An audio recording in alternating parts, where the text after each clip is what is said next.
where you come out on top. Let me infiltrate the beat, concentrate the heat. If you ain't on my level, fuck it, let me be. I'll be going till it's all in motion, talking killing rappers, then I hit my quota. And my train of thought is more a locomotive, talking reason for it, I got locomotives. Used to be on a revenge tip, on a stun on my ex and a friend's tip. I was Spider-Man whipping the black suit, I was powerful but almost lost Luke. Blurring the line between human and artist, try not to change but I swear it's the hardest. I swear when you're up they turn you to a target. Home was a trip, all I did when I'm talking. So, what it take to be an icon? All in your desktop, so I just might already be one. My me with the label, it feels on the table one time, but I'm down for a free lunch. Just speaking my heat-seeking missiles of hits, but other than me, I see no heat exist. Yo, gassed up, I'm about to go green, go green, go green. Hulk smash if she know me, know me, know me. Write it to life like I'm Stan Lee, Stan Lee, Stan Lee. If life's about to be a cold war, I'm the hero that they asked for. Green, green, green. I'm about to go green, green, green, green. I'm about to go green, green, green. I'm about to go green. Get the fuck back, I'm about to go green. I might begin making a feature Iraq. Cause when I hit your beat, I turn shit to Iraq. Dropping bombs like I'm cursing you out. This your house, then I'm kicking you out. Quiet as a mouse, came in the game, not a word is out that I've been lighting the flame. Shit is potent, don't you know it? I've been flowing, steady growing till they know the name. Saw it ahead of time, knew that I'd get to my losing myself in the view, there's some window pain. I swear I'm all about peace, I'm a positive person. Wasn't always like that, you know it took me some learning. They asked me how I push a positive light, how I keep my composure through internal fights when addressing the mic through these dark nights. Where the Bruce Wayne, what a trick me. Here's some truth that I'll let free, Bruce Banner of rap if you ask me. When my will to win and the track meet, the secret is I'm always angry. Yo, gassed up, I'm about to go green, go green, go green. Hulk smash if she know me, know me, know me. Write it to life like I'm Stan Lee, Stan Lee, Stan Lee. If life's about to be a cold war, I'm the hero that they asked for. Green, green, green, green. I'm about to go green, green, green, green. I'm about to go green.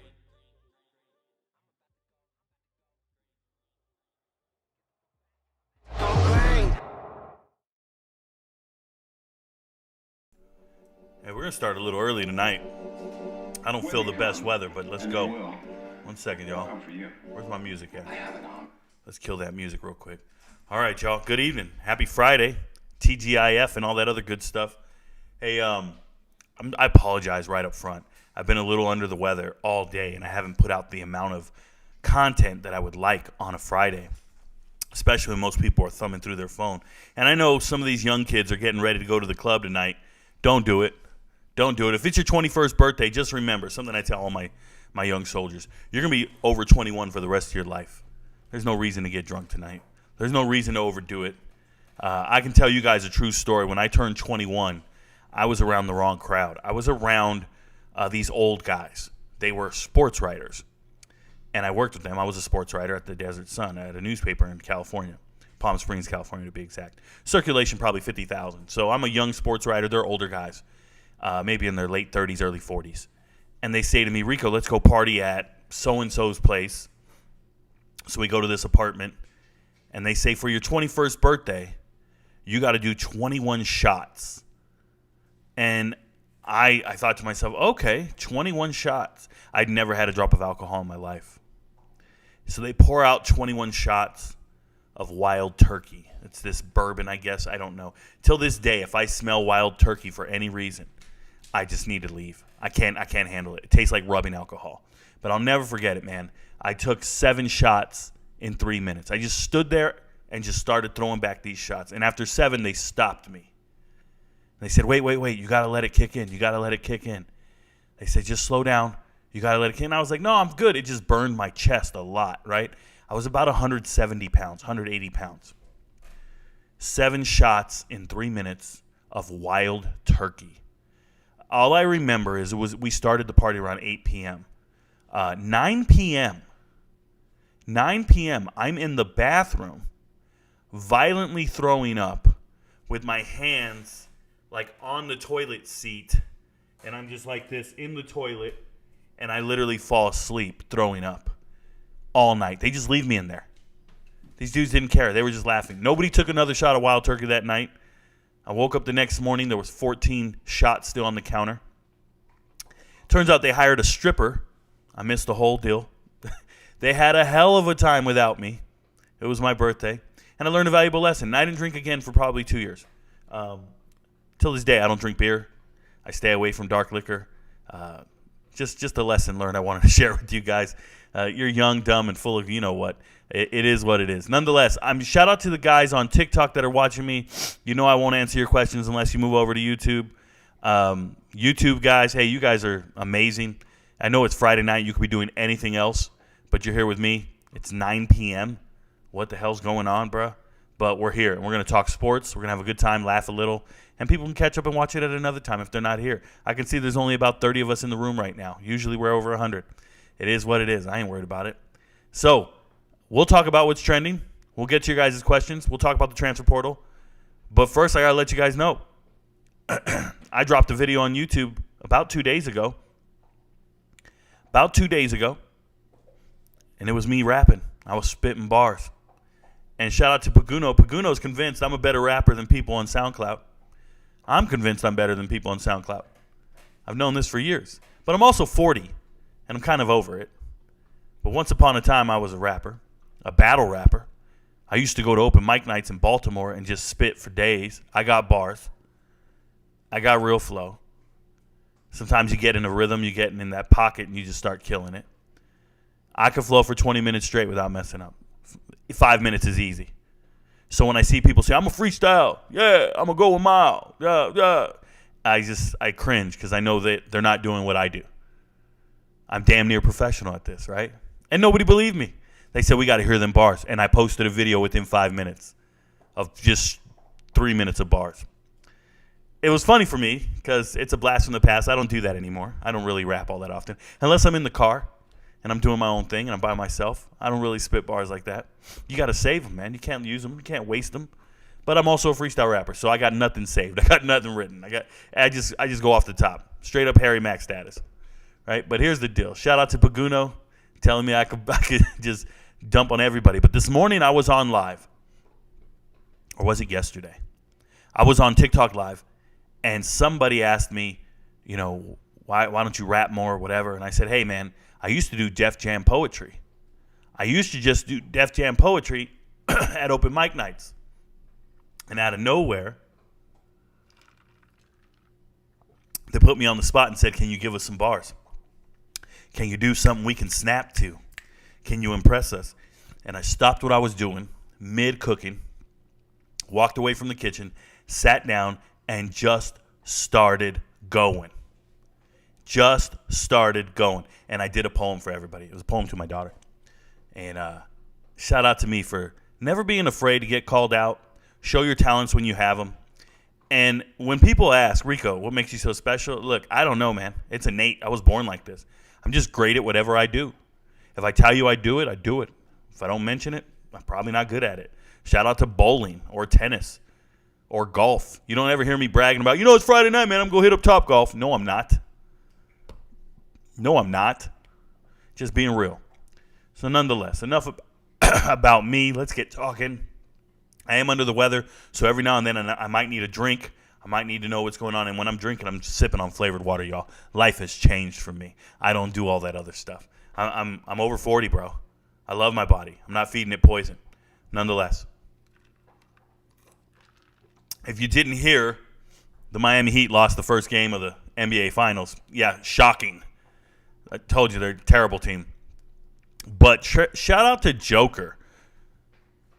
Joker plays League of Legends. If you guys don't know, that's a free game online.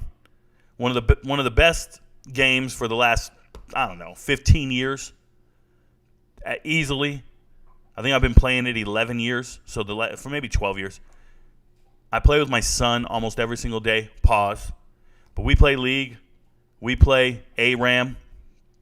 We play lanes. We play TFT. My name is TFT Expert. Real talk. Shout out to me, the TFT Expert. I'm only Diamond 1. But we're great at this video game, and I find out Joker plays it. The MVP, the two-time MVP, the soon-to-be NBA champ, plays League of Legends. Shout out to him. Other breaking news that's worth talking about here is the SEC doesn't want to play their games. Now, I made a video on this, and every SEC homer and hater showed up on my channel in droves. Some guy named Connor and Baker and Billy Bob and Jimbo. All these guys showed up to defend the SEC. But it's an indefensible stance. This is a 14-team conference, the largest conference in the country, and they only play 8 conference games. And you might ask yourself, what the hell does that matter? 8 conference games is everything. When the other Power 5 conferences play 9. Now, Rico, it's just one game. No, it's one more loss for your entire conference. I've touched on this topic, and I want to make sure I don't miss a point. I don't take notes. I don't write anything down. I'm looking for a clean sheet of paper to explain to you guys what's going on.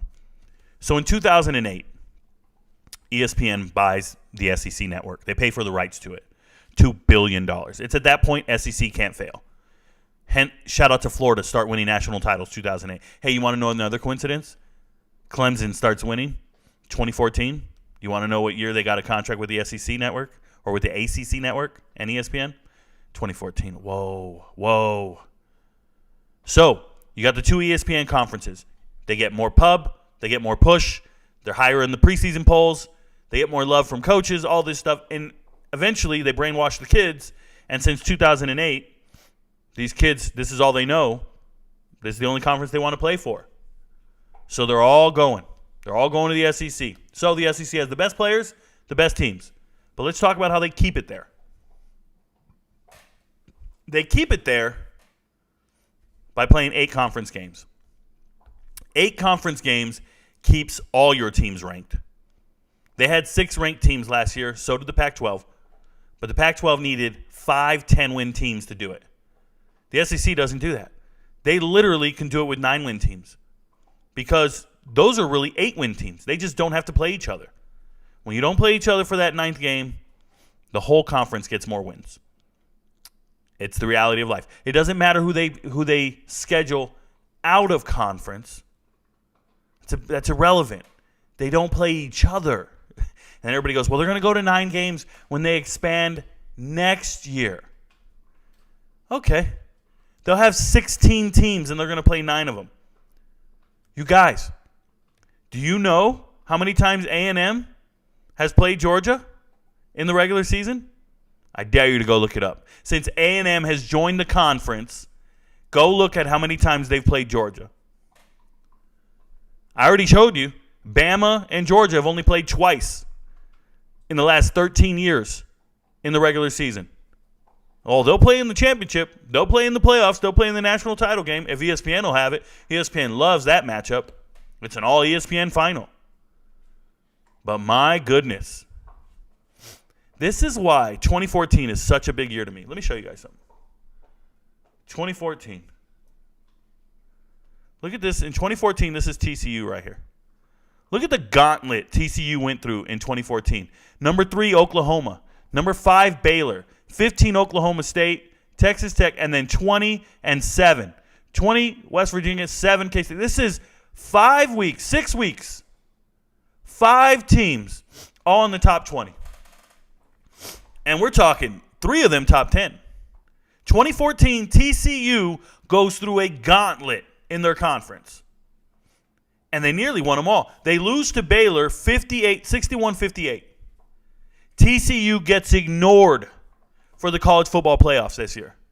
They get ignored. They got 1 loss. They get ignored. They went through a gauntlet. Do you not think that they would rather have not played this Baylor game? They had 9 conference games. If you take away the Baylor game, they're undefeated. They're in the playoffs. But they got to play 9 games. That's something the SEC never has to do. This happened to USC when they had to play Cal, and they lost, and they didn't get to go to the national title game. But this is worse. This is more egregious. They didn't get respected, and they gave them number 9 Ole Miss at the end of the season. And look what they did to number 9 Ole Miss. 42-3. They should have been in the damn playoffs. This is a New Year's Eve game. This is a real bowl game. And they go out there and blow them out. They finished number 3 in the polls, and they weren't in the top 4. They weren't in the playoffs. And they finished number 3 in the polls. They got it wrong. They got effed over. Because they had to play 9 conference games. Because this is a gauntlet. There's nothing like this in the SEC. There is nothing like this in the SEC. Not a team has gone through that because they only play 8 conference games. And they make sure the best of the best doesn't play the other best. But what I'm really talking about is how you impact your 6-win teams. You see, when you have a team with 6 wins in your conference, they go to a bowl game and they make your conference more money. So you make sure you don't play that 9th game. Because if you were to play that 9th game, all those teams in your conference would get one more loss. I'm talking about Georgia versus Missouri. And then the next week, Mississippi State. I don't care what scrub it is in the conference. No one's denying that the great teams are going to win, although they may lose. Although there's a chance South Carolina knocks off Bama or LSU. There's a chance Mississippi State pulls it out. There is. There's a chance A&M beats one of those teams, and they won't play each other. They won't play each other. And this is what pisses me off, is I can't get this point across in 3 minutes on TikTok. And all these guys start telling me, well, look, Georgia played Ohio State, and Bama played Texas. And I'm like, bro, do you not understand that every single one of those teams that they scheduled has to actually play 9 conference games as well as playing those SEC teams? Shout out to Texas. Listen to what I'm saying.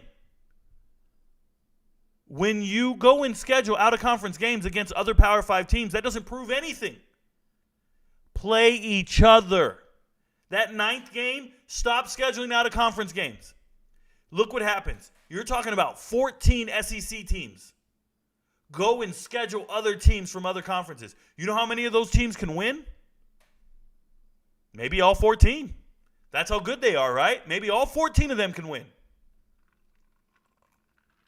But what if you played each other? You're guaranteed 7 of those teams lose. You're guaranteed 7 of those teams lose. And then half your teams go up the polls and the other half go down. And now you're missing bowl games. And now other teams are getting their bowl bids. But they'll never do it. They're going to wait till they have 16 teams before they move to 9 conference games. And they say, well, Rico, if ESPN would just pay for it, they'll do it. No. How about you do what the other Power 5 conferences are doing? Only the ESPN conferences don't do this. Everybody else plays 9 games. So when you go look at last season, and let's pull it up. Let me show you. I'll show you for an example. Wisconsin football results. Last year. We'll go to schedule. I got no problem pulling this up. Let's go to 2022. You don't think Wisconsin only wanted to play 9 games? Look at this. Look at that last game against Minnesota. That's the 9th conference game. You don't think they only wanted to play 8 games? You don't think they didn't want to schedule a MAC school? But the reality is they had to go play in the other division against Ohio State. It's right there in the middle of the screen. Ohio State. That you don't think they wanted to play somebody else? The SEC would have played somebody else. And that keeps Wisconsin in the polls. That keeps them ranked. If they get a win there. So all this fictitious nonsense about how many ranked teams you beat, it's all because you aren't even playing each other. I use the analogy, think of NFL teams.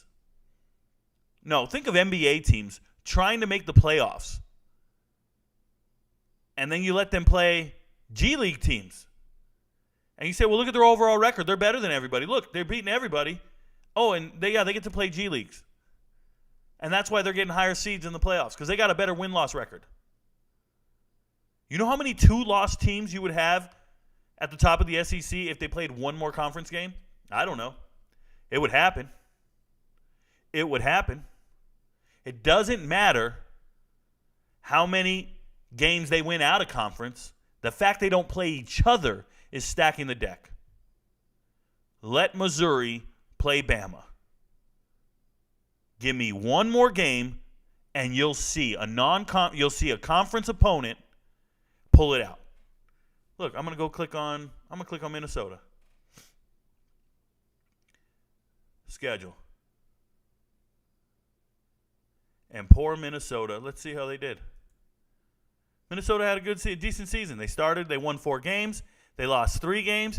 You don't think they wanted to skip one of these games against Penn State?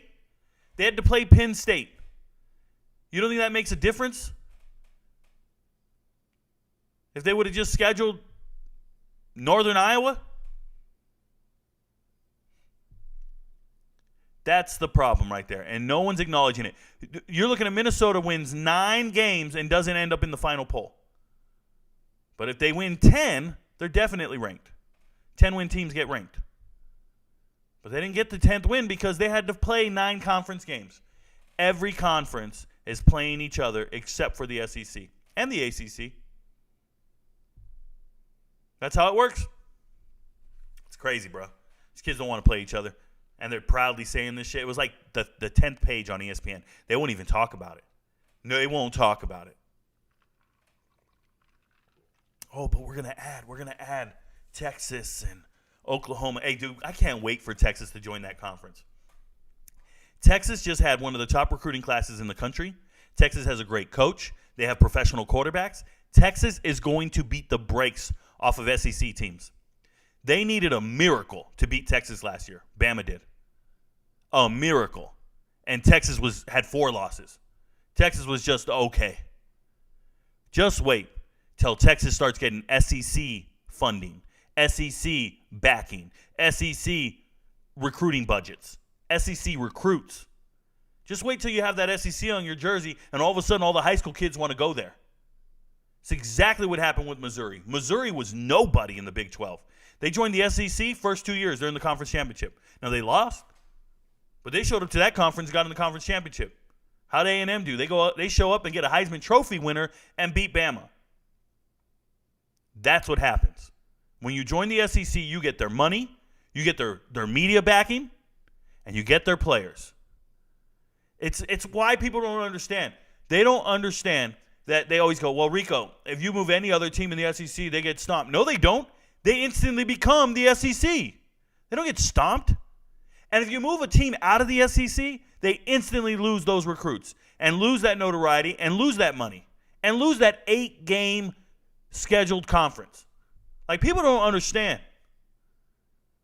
I'm built for this, bro. We can have this conversation. Shout out to ESPN for investing in their product, paying $2 billion in 2008 for a 15-year contract that has brainwashed America. And yes, after you manipulate high school kids for 15 years, it's going to be a fact. They're the most talented teams. There's no denying that. But I got news for you. There's 11 other teams in the SEC not named Bama, Georgia, LSU. There's 11 other teams. And they all get to say they're SEC. Oh, it just means more in the SEC. It means more after I watched them lose 21-0 to Iowa, or don't belong on the field with Texas Tech, or go to triple overtime with Kansas, lose to Wake Forest, get blown out by Oregon State. It means more? It doesn't mean enough. It's gross, y'all. It's gross. This is a boxing promoter picking and choosing the fights that he wants his fighter to fight and then telling you they're the best in the world. That's what they're doing. The boxing promoter is ESPN. The fighter is the SEC. And they go, hey, yeah, put Cincinnati in the playoffs. I turn on the TV. They keep saying, put Cincy in the playoffs. Cincy needs the 4th seed. Cincy needs the 4th seed. They're putting it out there like crazy. You know why? Because Bama's the 1 seed. And they would love Bama to play Cincy to get to the national championship. That ensures we got our team in the title game. You better not put Baylor in there. You better not put TCU in there. We can't have that. Well, did you not see TCU just smash the shit out of whoever? Oh, well, look, Rico, look what just happened last year. Yeah, I know. TCU didn't match up well with Georgia. Georgia didn't belong in the game, bro. They should have lost to Ohio State. You think Kent State's better than TCU? Kent State played them closer. Kent State played Georgia closer. They're not better. They played Georgia closer than half the SEC did. You know what a great season Tennessee had? They still had to go to overtime in week 2 to beat Pitt. And Pitt rushed for more yards than any team in the SEC. Israel Abanikanda rushed for more yards, 150 yards, against Tennessee. Nobody went over 100 yards against them except for Brady Cook and then Jahmyr Gibbs and some others combined for over 100. I've already done the research, bro. Pitt looked better than half the SEC against Tennessee. And Tennessee had to go to overtime. And then when they got to conference play, they blew the shit out of everybody in that conference. Went out and led the nation in scoring and all this stuff. Nobody's paying attention. But you know who played 9 conference games? The Pac-12. Oh, yeah, the Pac-12. And they had the most ranked teams. And the third best team in the Pac-12 was Washington. They weren't even in the conference championship game, but they finished 8th in the final polls. How do you have a top 10 team in the final polls? And you weren't even in the conference championship game. Shout out to Washington. No love. Nobody's understanding. But it's because they are Fox networks. They're not ESPN networks. You're never going to watch their games. There's no pregame show to talk about them. The pregame show with Reggie Bush, Matt Leinart, nobody watches it. They got as many Pac-12 guys as they can in that booth, and everybody's like, oh, there's Brady Quinn, Matt Leinart, Reggie Bush. Nobody's watching that. They'd rather watch Kirk Herbstreit, Desmond Howard, a guy who can't talk named Corso. Oh, my God. Get Corso off TV, bro. Thank you, Pat McAfee. Some dude named Bear in the back who can't call upsets. How the hell does he have that job over me? But they'd rather watch that show, and they don't even understand that they're subconsciously being told SEC's the best. SEC's best. Oh, blatantly being told. Every damn week. And then you know what happens? They buy the ACC, and then magically Clemson's wins are worth more than anybody else's. We were like, man, are we going to choose between TCU or Clemson? Oh, we got to go with Clemson. That one's way better. They're a better conference. Yeah, ACC's better. You believe in this shit? You guys buying this? All of a sudden, the ACC's better. Until this year, they couldn't convince the committee. They couldn't brainwash the committee. You don't remember all those shows when they were like, hey, man, I think Bama needs to go to 4. I think Bama needs to move up. TCU lost. I think Bama needs to move up. I think we should put Bama in instead of Ohio State. Like, I'm really sure about this. And they would have debates about it, trying to get another SEC team in. It was nuts. It was crazy. Clemson has a great team. Clemson has a great team. You know why? SEC money, bro. ESPN money's all the same. ESPN money's all the same. SEC, ACC, they got the same money. It's crazy, bro. Let's talk about this Ole Miss quarterback position. So I was talking to a guy today, and we were talking about this guy, Caleb Johnson. Caleb Johnson's in the transfer portal. Complete stud. He's been in the portal since the winter. Well, not since the winter. He's been in the portal since the spring, after spring exit games. But what I'm saying is there's been a quarterback issue at Louisville. Louisville, Scott Satterfield, they go out and recruit these guys, and they get this kid, Caleb Johnson, coming out of high school, tore his meniscus his semifinal game of his senior year, state semifinal game. They win. He plays the championship game with a torn meniscus, and they win again. He's runner-up for Mr. Football in the state of Alabama. He's a beast. 3-star kid. Goes to Louisville. Sits the bench, recovering from injury, early enrollee. He redshirts this last year. He redshirts. And then coach leaves. Doesn't take him with him. And he's there at Louisville, and the Braun brothers show up. Jeff and Brian Braun show up, and they're great. Great quarterback gurus. They didn't recruit this kid. He's not part of their deal. And they got a better idea. They're going to go with Pierce Clarkson, St. John Bosco kid. They let him know, hey, we're going to be giving more reps and development to this guy, Pierce Clarkson. 5'11". He's not 6 foot. He's lying. He's 5'11", 190. Played at the number 1 team in the country. His dad, pay attention, his dad is the founder of Dreammaker. They produce quarterbacks. So he has a private quarterback coach. This kid, silver spoon 100% of the time. Didn't start till last year. Didn't start till last year. He was a backup. Not saying he can't play football, but he gets on campus, guys, early enrollee this spring, and guess what he does? He's injured. He's recovering. He starts missing practice. He starts missing team meetings. He starts performing substandard, not doing very disciplined and professional things. He's there on some NIL deal. And the Brahms they're not too fond of this because they didn't recruit this kid. And they're like, hey, we put all our money on this guy instead of Caleb Johnson. I'm sorry, my dog is humping my arm if you guys are wondering what she's doing. She's giving me some love. That's all the excitement I need for a Friday night. Thank you, sweetie. Go play. But I'm serious. They go and get this guy, and they're like, man, he's not cutting it. This guy's not mature enough to play here. He's not good enough. He's just this hot shot. And guess what? He doesn't look good on tape, bro. He doesn't look good on tape. Now, Caleb Johnson is a pass-first quarterback. They say he's a dual-threat quarterback. He's not. He's athletic, and he can extend plays, but he throws the ball. He throws it first. Caleb gets to that exit meeting, and he's told, you're not going to be a part of our plan moving forward. We're going to bring a couple guys coming in, and you're probably not going to get any developmental time. It's time for you to go. So he jumps in the portal. They kind of shunned him. And you've noticed Louisville went and signed Brady Allen.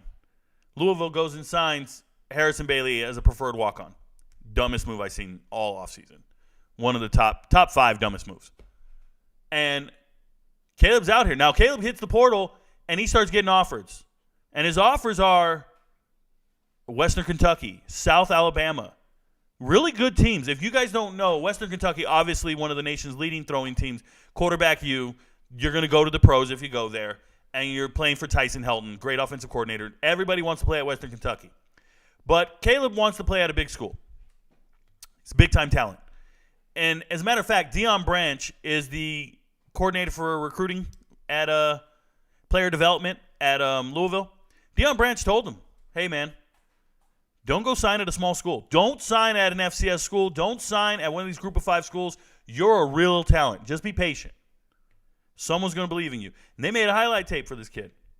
And I want to tell you guys, he was sitting around, and he finally got the offer he was looking for. Now, it didn't make sense to me. He got an offer from Ole Miss and got excited. And everybody starts saying, why is he going to go to Ole Miss? Well, it's really because of Charlie Weiss Jr. Charlie Weiss Jr. is at Ole Miss right now, and he recruited Caleb out of high school. So there's a working relationship there beforehand. If you ask me, I'm not going to Ole Miss. I know you want to play for Lane Kiffin. I know it's the mill ticket. It's what you want to do, but you don't do it, right? So what people need to understand is when you get that offer, it's the big dream, but all your other offers are group of 5. Careful what you do with your decision-making, right? But I understand. The drive and determination is there and the self-belief is there, but sometimes you're not their first option. If you're getting an offer this late in the season, they're running out of 85 scholarships. You're not their first option. Let me tell you something. That offer went away real quick. Ole Miss signs 2 corners last week. Are they preferred walk-ons? Because magically, Caleb Johnson's offer turns into a preferred walk-on. And they say, we can't give you the scholarship unless we have a slot open up on the team. What are they talking about? They need a slot to open up on the team. Well, number one, I told you guys, this tells me Walker Howard is not good. Walker Howard just transferred from LSU. He's at Ole Miss. He's sitting the bench. They know he's there. And they're like, you know what? We need more depth at the quarterback position. Walker Howard is not him. We just saw him all spring. We have Jackson Dart. Oh, by the way, Spencer Sanders will not be the starter. And this is why Caleb Johnson gets his offer. It's contingent on something, right? It's dependent on something. And it's, hey, you get this offer, but only if somebody leaves. Well, who the hell's going to leave? Spencer Sanders, bro. You see, Spencer Sanders took a trip before he signed with Ole Miss. He took a recruiting visit to Auburn. And he went to Auburn, and he didn't pass his physical.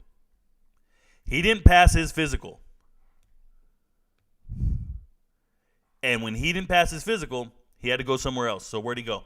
He went to Ole Miss. Ole Miss didn't give him a physical. Ole Miss gave him an offer. He took the offer and showed up to compete. And it wasn't until they got to spring ball and they started realizing, oh, my God, he can't throw every day. Something's wrong with his shoulder. He can't throw every day. Something's wrong with his shoulder. We got to go back to the transfer portal and find somebody. And that's why you see offers to Caleb Johnson. And now Spencer Sanders can't transfer unless he's a graduate. It would be like his third undergraduate transfer, blah, blah, blah. He can't get an immediate waiver. There's no guarantee. So he's got to sit there and wait for this next semester to end, get his credits. I think he needed 26 credits. So he signed a full slate of classes the last 2 blocks. And he's going to have to do summer school or something. And then he can go. And when he leaves, then Caleb gets the offer. Well, guess what? School's year starting, bro. Summer's starting. You got to get in there and start playing, or you're going to miss your year of eligibility. And what good is it to get an offer that late at Ole Miss? You're not even going to get to play. You're already redshirted this year, so now you're just going to show up to camp when? September? August? You're not going to be in any part of that rotation. You can't learn the offense. He's got 4 years of eligibility left, but it just sounds like a raw deal. It sounds like a terrible deal. And you know what's worse about it is when he got the Ole Miss offer, he shut down his recruiting. He didn't go take those other visits. And now he doesn't hear from those other teams. So, yes, his Twitter says offered by South Alabama, offered by Western Kentucky, but we don't even know if those offers are still legitimate. I'm going to talk about a couple guys tonight in the transfer portal when I pull it up, and we don't even know if those offers are still on the table. They might all be gone. They might all be preferred walk-on offers. I'm going to tell you right now, South Alabama has a great quarterback starting next year. He's an NFL guy. Caleb Johnson's not starting over him. He'd have to go over there and back him up anyways. I would take it. He's from Alabama. South Alabama's a local school. If you believe in yourself, bruh, walk on. That's my advice. If you believe in yourself and you're betting on yourself, take 1 year of student loans, walk on to Alabama, South Alabama, be the backup quarterback. You'll earn a scholarship the next year. If you believe in yourself, you're in close proximity to family. But what are you going to do? You know what, guys? I can't convince the young man to listen to my guidance. I just put it out here for the world to listen. I think he's going JUCO. And he's going to go play JUCO and then hopefully get a Power 5 offer. But I think he's going to Iowa. Pick a school. Iowa Western, Blinn. One of these JUCOs. He's going to go. He's going to do great. But this is what happens when you wait too long to accept your offer, or you believe the pipe dream that they're feeding you. And then at the last second, these guys, man, it's a business. They just say, oh, we gave away that scholarship. We don't have any more available. Hey, we'll give you one, but we're waiting on this. It's like if you're trying to buy a house or sell a house, and the guy says, well, I can't really buy it unless I sell my other house. I got to sell the house I'm in first, and then I can buy it. Dude, get away from me. Just find me a different person who's got the revenue and the willingness to move in. I can't deal with your shit. But sometimes you're desperate. I'm just letting you know. Right? I would date you if I was single. I just got to break up with this girl first, and then I'll date you. Well, let me get through breaking up with her, and then I'll get with you. I promise. When I break up with her, we're going to be together. You guys hear this shit all the time? People are cheating on their wives? And they're like, or wives are cheating, and they're like, oh, we're getting a divorce soon, and then I'll be with you. And dude's sitting there just, you're just a side piece, bruh. She's never leaving him. Ole Miss, you're just a side piece. You're just getting preferred walk-on status. I'm just letting you know. So it bugs me. I did watch a whole lot of film today, though, while I was going through this rabbit hole. And I found a guy. I want to tell you guys about him. He's from Carrollton, MJ Morris. MJ Morris wasn't an Elite 11 quarterback. He's the backup at North Carolina State. I'm not a huge Armstrong guy. There's a quarterback, Brennan Armstrong, at North Carolina State, just transferred in from Virginia. I don't think he's that great. MJ Morris is. I think MJ Morris is a professional quarterback. I watched his tape today. I've been watching everything. I've been reading up on him all spring or whatever. MJ Morris at North Carolina State, for me, just remember the name. Maybe you'll forget the name, but I won't let you forget it. I will remind you. Enough of this tangent, man. Let me get off this soapbox. Let me talk to you guys. The last thing I want to talk about down here before we get to the transfer portal and I get to your guys' comments and questions in the chat. Shout out to anybody watching on TikTok. Hopefully you guys are moved over to YouTube and you ask me the questions. and you can see the graphics over here. You guys can't see what's going on. I will not answer any questions down here on TikTok. Shout out to you guys.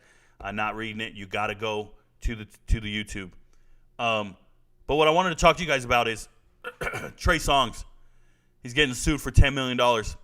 Pulled a girl's breast out in 2013, bro.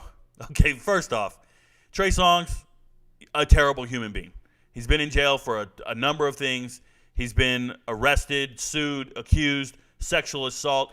There's one where he punched a girl in the face at the bowling alley in the bathroom. I don't know what his deal is. Everybody's saying it's all money grabs. I don't know. It's pretty consistent, bro. It's pretty consistent. It's that whole Michael Jackson thing, right? Like, okay, maybe you didn't do it. We don't care. You make a really good song.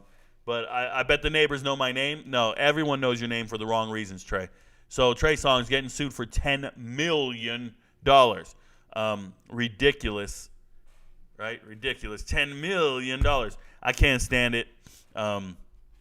Pulling a girl's breast out at somewhere. You know, I hope no one comes back at me for what I did in the early 2000s or in 2013. Let me just tell you guys, you're not going to get $10 million from me. I ain't got it. I'm a thousandaire, but I'm telling you, bro, I'm a 10,000aire. You come at me and try to take my 10,000s, you got me. If you got me on tape, I did it, right? Trey Songz, you got lawyers. They're just like, oh, they're lying on me. They're lying every single time. They're lying on me. I don't know what it is, bro. It is what it is. Nonetheless, we'll get to the chat. I'm going to catch up on chat, and then I'll hit the transfer portal. Before I do that, I'm going to do five guys. Pause. I'm going to speak about 5 players in the transfer portal, and then we'll go from there. So last guys I talked about, they're right here. So we're at Paris Heath. This move intrigues me, or it just confuses me. Paris Heath is going from Albany to UMass. Usually I would celebrate a player going from the FCS or Division II to the FBS. But this one, I mean, he's a huge man. He's 6'4", 330. But he used to play, or he used to be at Maryland. He didn't play. He redshirted. He was at Maryland. Leaves Maryland, goes to Albany. Guys, he didn't play much at Albany. I'm telling you, he didn't play much. 2 games this season, 7 games, something like that. I don't understand the appeal. I don't get it. But he's a big body, and apparently UMass had more scholarships. So he's back. He was all conference when he went to JUCO. You know, he played at a school called ASA College. Where the hell is ASA College? I had to go look it up. I never heard of it, guys. And if there's a college out there and I've never heard of it, it's a problem. I'm just letting you know that's a problem. If there's a college you're attending and I don't know where it's at and I've never heard the name, whoa.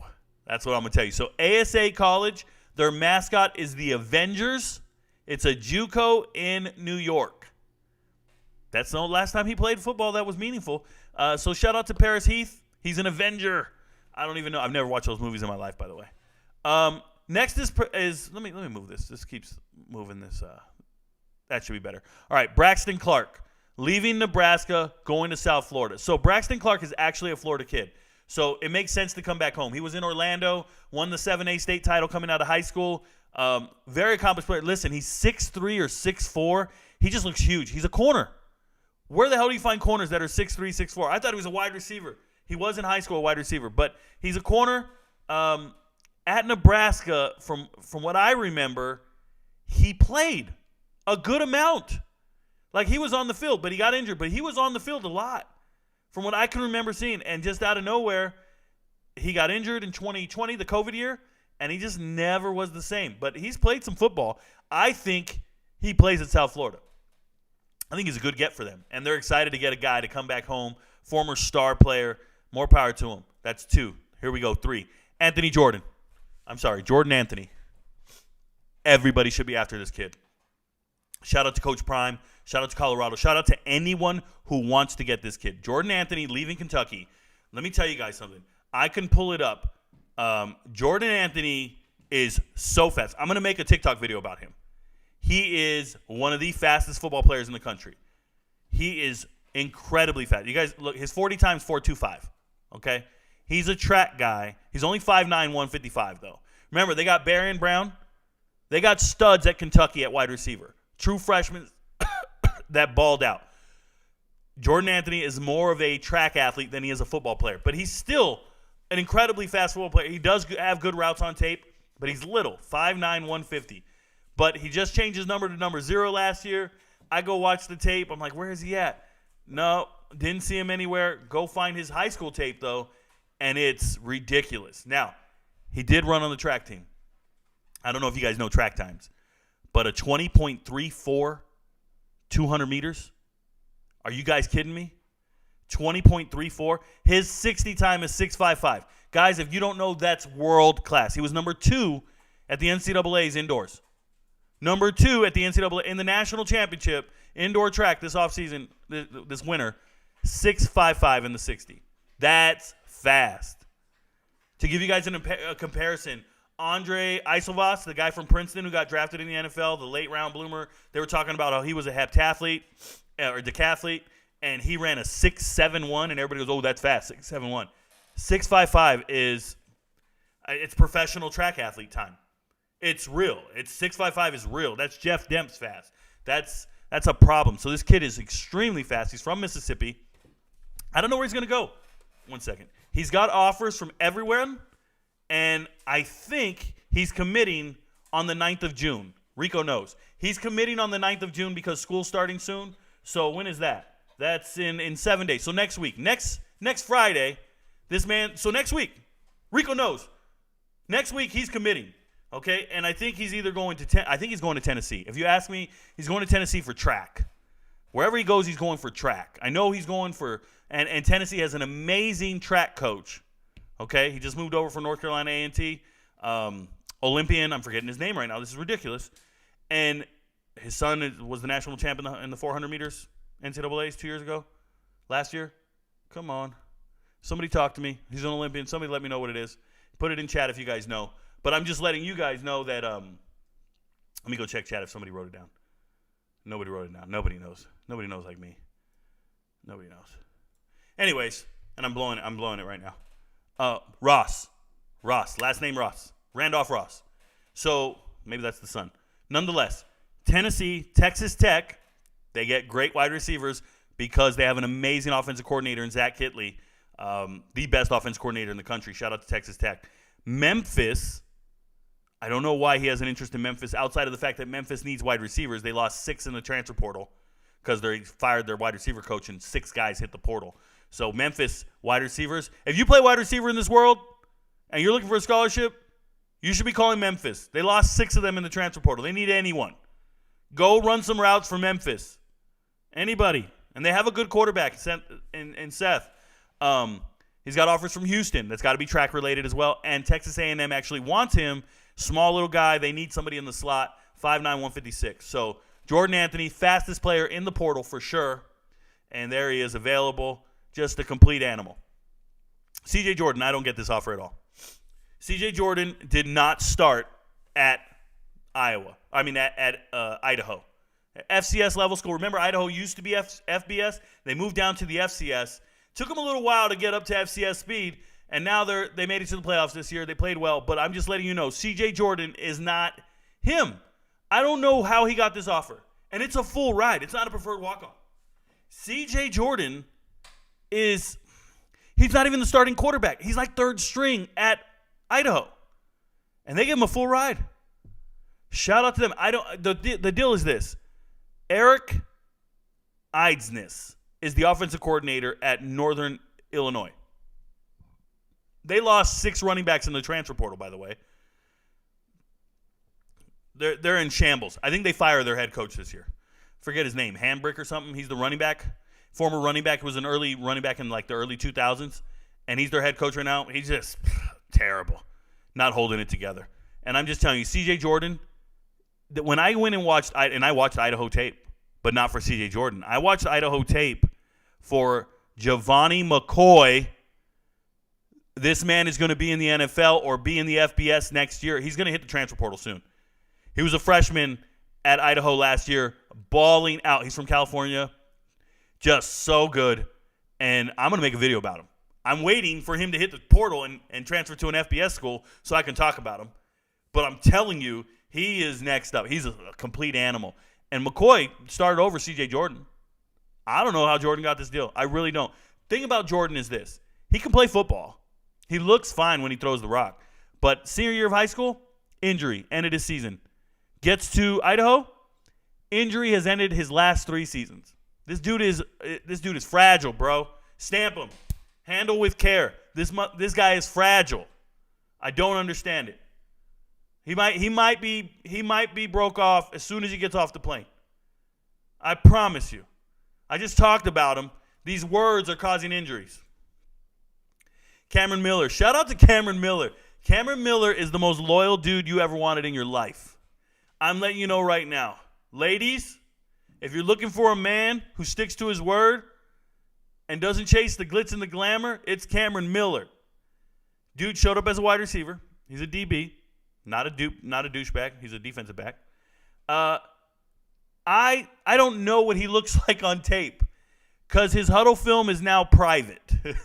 I couldn't watch his huddle tape. I couldn't do any more research. He didn't play at Tennessee. He's got 6,000 followers on TikTok. He's got 400,000 likes. I almost told him what's up. I almost hit him with a follow. You guys know I don't follow anybody. But he had offers from Duke, A&M, West Virginia, Penn State, Oregon. He took a visit to Georgia. He had an offer from Michigan. And this was all in the winter. He's been in there the whole time. I mean, he had offers galore. He was a wide receiver at Tennessee. But I think, or safety. But he needs to move to wide receiver at Memphis. I'm just letting you know. Memphis needs wide receivers. But he's from Memphis. He played high school ball in Memphis. He didn't care about all them other offers. He's like, nah.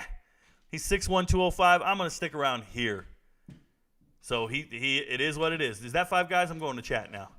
All right. Going to chat. We'll get back to the portal. Just talked about Cam Miller. We'll be talking about these other 2 guys here in a second. Let's go to your guys' questions. I hope it's not too crazy. I think you guys have been writing for a little bit. Let's see what happens here. Can't stop, won't stop, GameStop. You're on the wrong channel, brother. You're in the wrong channel. If you're in here talking about GME, shout out to you, Funny Spider. Thanks for being here. Trap Mar said first. You guys, I want to let you guys know something. When I jumped on this live tonight and I saw the chat was already posted and this guy wrote first, there were only 3 people waiting for the show to start. One was Steve Talbot, one of my moderators.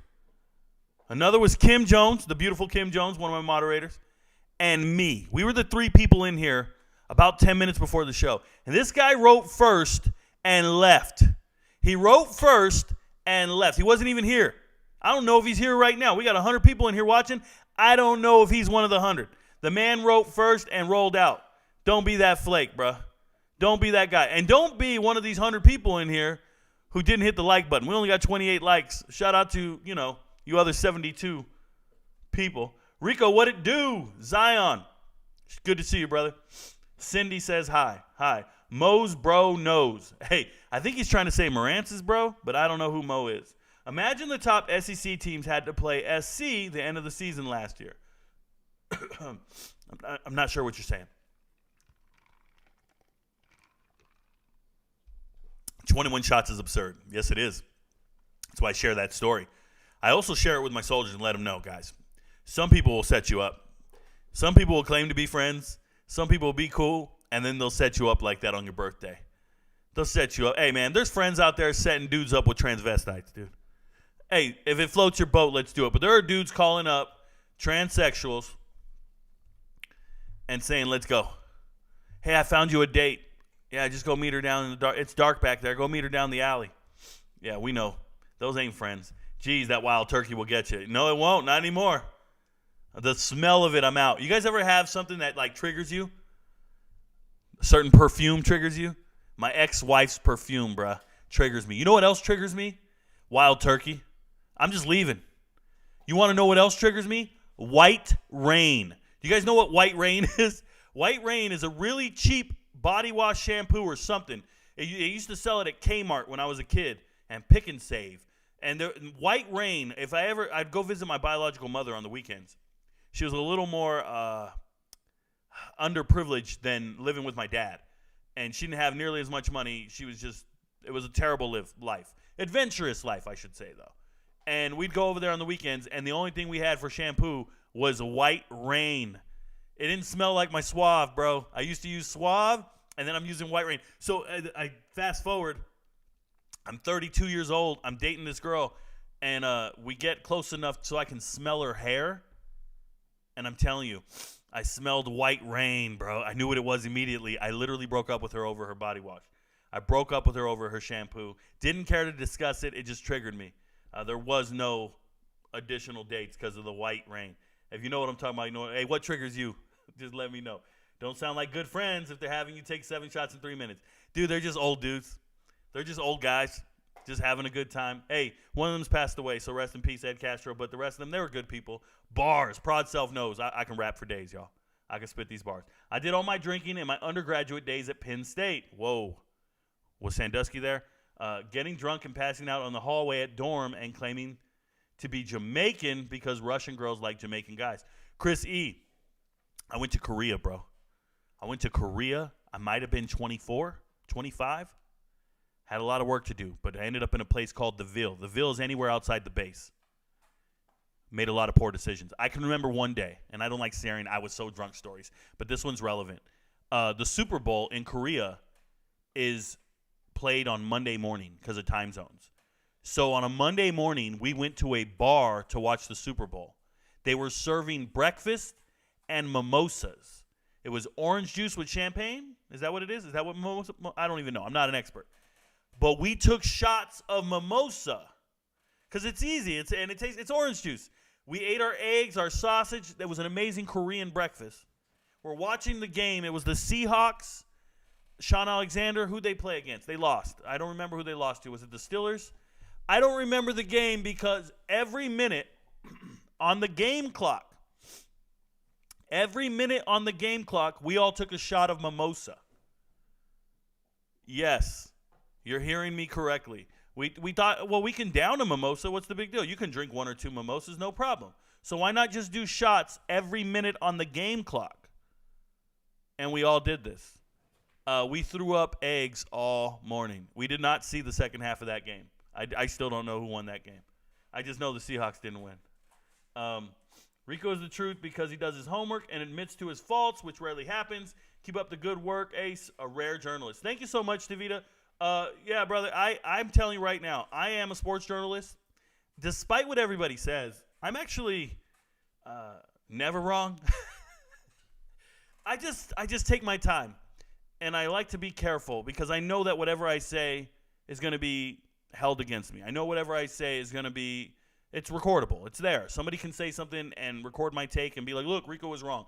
But the whole NFL draft happened, and there's nothing you can record that come back to me and say I was wrong about, and I'm pride myself in that. The XFL season happened. March Madness happened. Transfer portal season's been happening, and I'm just right over and over and over again. And at some point, you build enough credibility that even when I eventually do miss and get something wrong, it's not going to matter because of how many times I get it right. Right? It's like when I'm in a nightclub and I ask a girl to dance. She can tell me no. It's not discouraging to me. It's not life-altering. My life's not over. I'm going to ask another girl and another girl. You know why? Because I've succeeded so much in my life. I know what it is. I know I can dance. I know I'm good. Let's keep it going. I went dancing with the Kim Jones on my vacation last week. And while we were dancing on the dance floor, at some point, Kim needed a break. And I said, hey, record me. I'm going to dance with this girl right here. And I asked the girl to dance. How did I know she was going to say yes? How did I know I'm going to dance with a girl right now? It wasn't like I wasn't sure who I'm going to dance with. It wasn't, and that's how I am with sports takes. I just know. I'm like, I'm going to give this take right now. I'll be on live with these guys sometimes, and I'll just be like, hey, guys, I got to sign off live. I got to make a video. I got to give a sports take right now. Something hot just happened. I need to say something. I already know what I'm going to say. It takes me 3 minutes, and I believe in everything I'm saying. I have a lot of conviction, but I'm also very consistent. Yep. I don't make outrageous predictions. I don't sit here and try to predict where lightning's going to strike. I try to tell you guys this all the time. You want to use an analogy. I don't predict where lightning's going to strike. I'd much rather predict whether or not it's going to rain. A lot more easier, a lot more consistent, right? So stop trying to guess at which one's going to be amazing and just tell me which ones aren't going to be great. I do this all the time. I can identify a bust before I identify a stud. I think if NFL scouts had that approach, teams would be far more successful. Instead of trying to identify who's going to be the next Hall of Famer, how about you identify who's actually not going to make it in the NFL? That's much more valuable to teams. Let me know which one of these guys is going to be a bust versus trying to guess which one's going to be a Hall of Famer. You have no control over injuries. desire, determination, preparation. Just let me know which ones are professionals. Just let me know which ones are great. And that's my approach to all sports takes and kind of how I do it. I appreciate you coming in, saying it in all caps. I've never seen you before, Tavita, so shout out to you, brother. Thanks for being here. It is what it is. If you're on TikTok and watching me, if you want me to answer your questions, you got to move over to YouTube. That's where I answer the questions, and you can actually see the graphics and see what I'm talking about. Shout out to you guys. I will not answer questions on TikTok, FYI. All right, next. Rico, what up, Twitch? Good to see you, brother. Heat are getting swept. Zion, that's not a hot take, but it's there, brother. Good luck. I hope they get swept. The sooner, the better. I don't want to see any of these games. I didn't watch the game last night. I really didn't. I don't know. That Jokic pushed a guy in the chest. They told me Cody Zeller got pushed in the chest. I'm like, who the hell is Cody Zeller, and why is he still in the league? I know who he is, but why is he still in the league? Let me know. I thought that man was coaching Grand Valley State. I take offense because I'm really Jamaican. Zion. Whoo. Are you down by the beach? Have you saw the workout videos of the new buffs? Frankie Davis. Yes, I watch all the Colorado content. I actually get tagged in it by a couple of people. A coach. I get tagged in it by Prime Vibes. I get tagged in it by Caleb Mathis. A lot of the players on the team tag me on their content, and the people who create it tag me. So I see everything. If you guys ever watch those videos on TikTok, read down in the tags. It'll always say @Rico Knows. I don't miss any of it. I got them winning this year. Who is they, Chris? Talk to me. You can't, if you're gonna say stuff once in the chat 30 minutes ago, I won't know who you're talking about unless you write it out. Everybody needs to work on how they do that. Hey man, you skipped the Packers draft recap if you're going alphabetically by city. G should have been in the video if you like what you're doing. All right, Twitch. So go to my draft recap playlist. Packers are already done. I did them before I started going alphabetical. Packers are already done on my draft playlist. You can go back and find it. I've already discussed their draft. Shout out to you. SEC going in the right direction. Yeah, they're in the right direction. Deceiving the world one week at a time. Hey, Rico, would you mind sharing who is your starting 22 for Colorado based on talent and film you've seen? Jordan Smith, I try not to guess at things like that. What I'd rather do is assess how they match up against other teams as the season goes on. I'm sure the players will work it out, and they'll earn their keep. If I try to predict it or tell you who I got in my starting 22, injuries can occur. Players can get better. I don't want to sit here and disparage anyone. I wish them all well, and I hope they all do well. I want to tell you guys something. When it comes to college football, starting 22 isn't what you think it is. And what I'm saying is the starters rotate a ton, especially on the defensive side of the ball. So even if you're in the starting 11, that doesn't mean anything. There are going to be 8 defensive linemen in the game every single week. There are going to be 6 linebackers, 10 DBs. There's a lot of rotation and depth in a college football game. When you guys watch a game, I don't think you watch a game the way I do.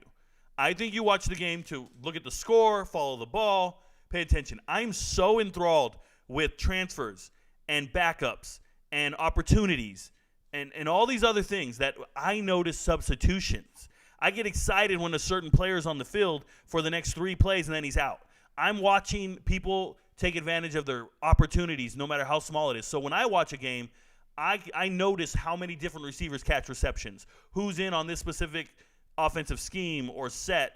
If it's third down, do they bring in a different back? Do they bring in a different tight end, a different linebacker? I'm watching all kinds of stuff. It's just a different world when I watch a game. So starting 11 doesn't really move me. I look at like 20 guys on offense I'm excited about, 20 guys on defense I'm excited about. And I'm excited about a ton of Colorado players because I am a transfer portal guy. So I'm the transfer portal guy, so I'm excited about every transfer. I want to see them do well. So shout out to them. We won't know starters until August. Too early to tell. Shout out to you, Chris. That's exactly what I'm talking about. Control the media, control the message. Yup, Tavita, that's exactly what's happening. No starters yet. Even Travis has to fight for his spot. I don't think there'll be any fighting, but everybody's got to earn it. I'm with you. No one is watching that final. We all know it's going to be a gentleman's sweep. I got some black in me. That's what a lot of girls say. Some of it might be Jamaican. Need to do an ancestry test. You know, I did a DNA test. Let me see. I did a DNA test, y'all, and I was thoroughly surprised on my DNA test. I could have sworn I had it up here saved to my desktop. It might be somewhere else now. But turns out I was raised Mexican. Turns out I'm Spanish. I'm from Spain, bro.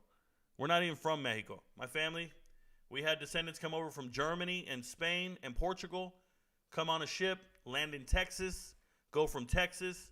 My grandmother then went down to Mexico to meet my grandfather, and then they came back up to the States. So we're not even from Mexico. Majority of my DNA is from Spain. I'm 7% African. Shout out to my brothers and sisters. What up? That's why I can rap and dance. And I'm athletic. It's my 7% athleticism there. And then I'm 60% Spanish and 33% Indigenous American or Indian, Mexican, whatever you want to call it. So that's my DNA. Shout out to me for knowing. I just found out. I also found out I had a first cousin nobody knew about, and I got a lot of first cousins, like 80-something of them. So it is what it is. SEC is getting over on that conference. How blasphemous. It's crazy, bro. Rico, what's up with the Latin quarterback from St. John Bosco? Is he legit? Eric Gonzalez, no. There's a video out there, and everybody's sending it to me about Caleb Sanchez. He's the quarterback at St. John Bosco. Well, number one, he's never started at St. John Bosco. So he's there. And, yes, he's 6'3", 220 pounds. But I go watch the tape, bruh. I go and watch everything I can see on this kid. Stop watching these hype videos. If it didn't come from me, it ain't the truth. All right? His only offer is from Nevada. Let's make that clear right now. His only offer is from Nevada. Now, is he legitimately a college quarterback? Sure. But when you ask, is he legit, are you comparing him to the best quarterbacks in the country? Because if you are, you're wasting your time. His release is really weird. It looks like a shot put. But he's a starting quarterback on the number one team in the country. Preseason. Okay. But he is not it. You're talking about Caleb Sanchez. Stop watching hype videos. They just did one on Alex Orji just the other day. And all you guys came in here and was like, Rico, tell us about Orji. Oh, my God. I'm like, this is a guy who can't win a quarterback battle. There's no battle at Michigan. This guy doesn't see the field. Stop watching these hype videos. Quarterback One, that channel, Quarterback One, and then that Hispanic channel with the damn chupacabra. Stop watching these channels, bro. I know you guys need to do something with your time. You guys need to stop following those channels. Just go to my channel and just watch all my videos. And try to get through them all. Try to watch all my content. I dare you. There's a challenge. You guys want to do a New Year's resolution, a challenge? Do a 30-day challenge. Try to watch all of Rico Knows videos. Good luck. But what you got to stop doing is watching trash of people just glorifying random shit for clicks. That kid, we got a Hispanic quarterback on the number one team. Dude, I went and looked. And you guys know I get excited about group of 5 players. He got an offer to Nevada. Shout out to Wilson, Kim Wilson, the head coach of Nevada, former linebackers coach at Oregon. Just trying to get what you can, man. Get in when you fit in. And maybe he'll get other offers, and watch. He'll get other offers, and he's going to take the Power 5 offer. It is what it is. If you're asking me questions on TikTok, I'm not answering them. You got to move to YouTube. Ask me on the live stream. I'll get to it eventually. Twitch is up on TikTok. Oh, okay. Chris, just curious to hear it from a more credible source. Denver Buffs had an absurd lineup prediction in their podcast today. I don't know. I don't watch those channels. The issue with the SEC is that most of their rivals are in ACC. They can't actually play all SEC teams. You don't need to play all SEC teams. We're asking for one more. You can still play your rival in the ACC. You just got to play one more conference game. Nobody's debating your out-of-conference schedule. We're wondering why you're doing it. We're wondering why you have those games. That's what it is. SEC fans act like Taylor Swift fans. Emotionally unstable, irrational, psychotic, but very passionate. Yeah, I don't know. You control the narrative. Very true, Tavita. Shout out to Fox News. SEC gets favoritism even though they play less games in conference. It's the same with ACC. 2014 TCU, absolute blueprint. Great example. Hey, and you know what, Steve? I didn't pull it up on TikTok because they don't deserve the truth, bro. Those fans don't deserve the truth. We can do it in here in the long format. But those fans are so delusional, they don't deserve it. We'll be in here and we'll do it in this vacuum in here with 100 people watching. I'll take it. Maybe it doesn't get 30,000 views like I do on TikTok. I'm cool with it, bro. We ain't going to do that. I got the proof. I seen that video. If you watch his JSU last year, they had multiple people starting at safety and corner. Coach Mathis rotates a lot. This is very true. Very true. I don't know what video you're talking about, but this is very true. Oh, you're talking about the Denver Buffs? Yeah. Each week can vary based on practice production and based on the matchup, Chris. And based on the matchup. If you're going against Washington, you're going to need more DBs on the field. Reminder, hit the like buttons. Folks, yep. Thank you very much. They all play multiple DBs in that defense of Coach Kelly's. There you go. Thank you for the gift. Hey, Tavita, thank you for the tip, brother. I don't get a lot of tips, man. $1.99, it means everything. I don't care how much it is. Thank you. All of it helps. This is my job. This is what I do for a living, so I appreciate you guys. SC last year at the end of the season would have been death sentence to any of those top teams. You're talking about South Carolina. I thought you were talking about USC, but I hear you. SEC wants Bama and Georgia in the college playoffs every year. No, ESPN does. SEC doesn't care what teams get in the college playoffs. It's a conference. They get credit for all of them. ESPN wants their money back. They paid $2 billion. They want their money back. Pac-12 strong. Okay. What up, Rico? Blessings, brother. Thank you, Jared. Shout out to you, brother. Most likely, top wide receivers will be Jimmy, Weaver, Hopkins, Hunter. DBs, Woods, Craig, Shiloh, and Ward. Okay. Ohio State has been bitten by this twice. Getting smacked by Purdue and Iowa, the ninth conference game is crucial. Yep. 100%. Dang, hope Mr. Stew Your Girl has representation. He does. He has representation. He's been getting off on a lot of things. He's been getting away with it. But he is a terrible person. Stop hoping he has representation. Facts, J-Lo. Okay. Oh, J-Lo's letting you know. Yep, that's what happened against Ohio State, yeah. SEC never had quarterbacks until ESPN showed up and marketed the SEC. Close. They got quarterbacks when they hired Lane Kiffin. Hired Lane Kiffin and Sarkisian, and that's how they got quarterbacks. And they started recruiting California. And that's how you get Matt Corral to come out, Bryce Young, right? And then you start getting the Brock Bowers, all from California. So, yeah, close. I'm with you, though. Chris, I probably add Javon Antonio to that list. Top receivers, too. I see him possibly being wide receiver number 1. Very true. He'll be playing X. Yeah, I could throw him in top 5. Shador usually throws to multiple wide receivers. No, Chris. No. It's a different offensive scheme than anything Shador's ever played in. He's going to throw to whoever's open, but it's not a Shador habit that you're going to ever see. That was a different offensive scheme. It's a new offensive scheme. Go study Kent State's offensive production, and you'll see what Shador's going to kind of resemble, what Kent State does. Expect the running back and tight end to get passes too. No, Chris, there will be no tight ends getting passes. Go study Kent State. Tight ends do not get passes in the Kent State offense. Shout out to Sean Lewis. They're running a different offense. It's not about what they did at Jackson State. It's not about what you've seen Shador do in the past. It's about what Kent State does. It's what Sean Lewis does. They're going to have a 1,200-yard rusher. They're not going to be throwing to the running back out of the backfield. Marquez Cooper rushed for 1,200 yards at Kent State last year. They got running backs. They're going to rush for 1,200 yards. This is what's going to happen. You guys, they're going to be a marquee running back, 3 good wide receivers, and they're going to go light it up. Texas is back. I believe that. Texas should have won that game against Bama. Yeah, they should have, but their running back didn't show up to play that game. Texas is going to mop SEC teams. They will. Keep saying it. Keep your good work on YouTube, Rico. Thank you very much, Cindy. Texas will be fine. Not sure about Oklahoma. Oklahoma is good. Zion, Oklahoma's good. They had a bad season last year, but by the end of the year, in that bowl game against Florida State, they were great. And this is a top 10 team in Florida State. They lost the game, but they played every down like they belonged in that game. It was an entirely different team than what you saw during the regular season. Oklahoma State dominated the transfer portal. They have a very good team. They're getting used to Venables and the way he coaches. What I saw from that bowl game is, and Florida State wanted to win that game bad. Don't tell me bowl games don't matter. Florida State was trying to win that game to remain in the top 10. Shout out to Kirby Smart putting them 18th in his final poll. Just terrible. Putting LSU at 12, even though Florida State beat LSU and had they had the same record. It's ridiculous. But anyways,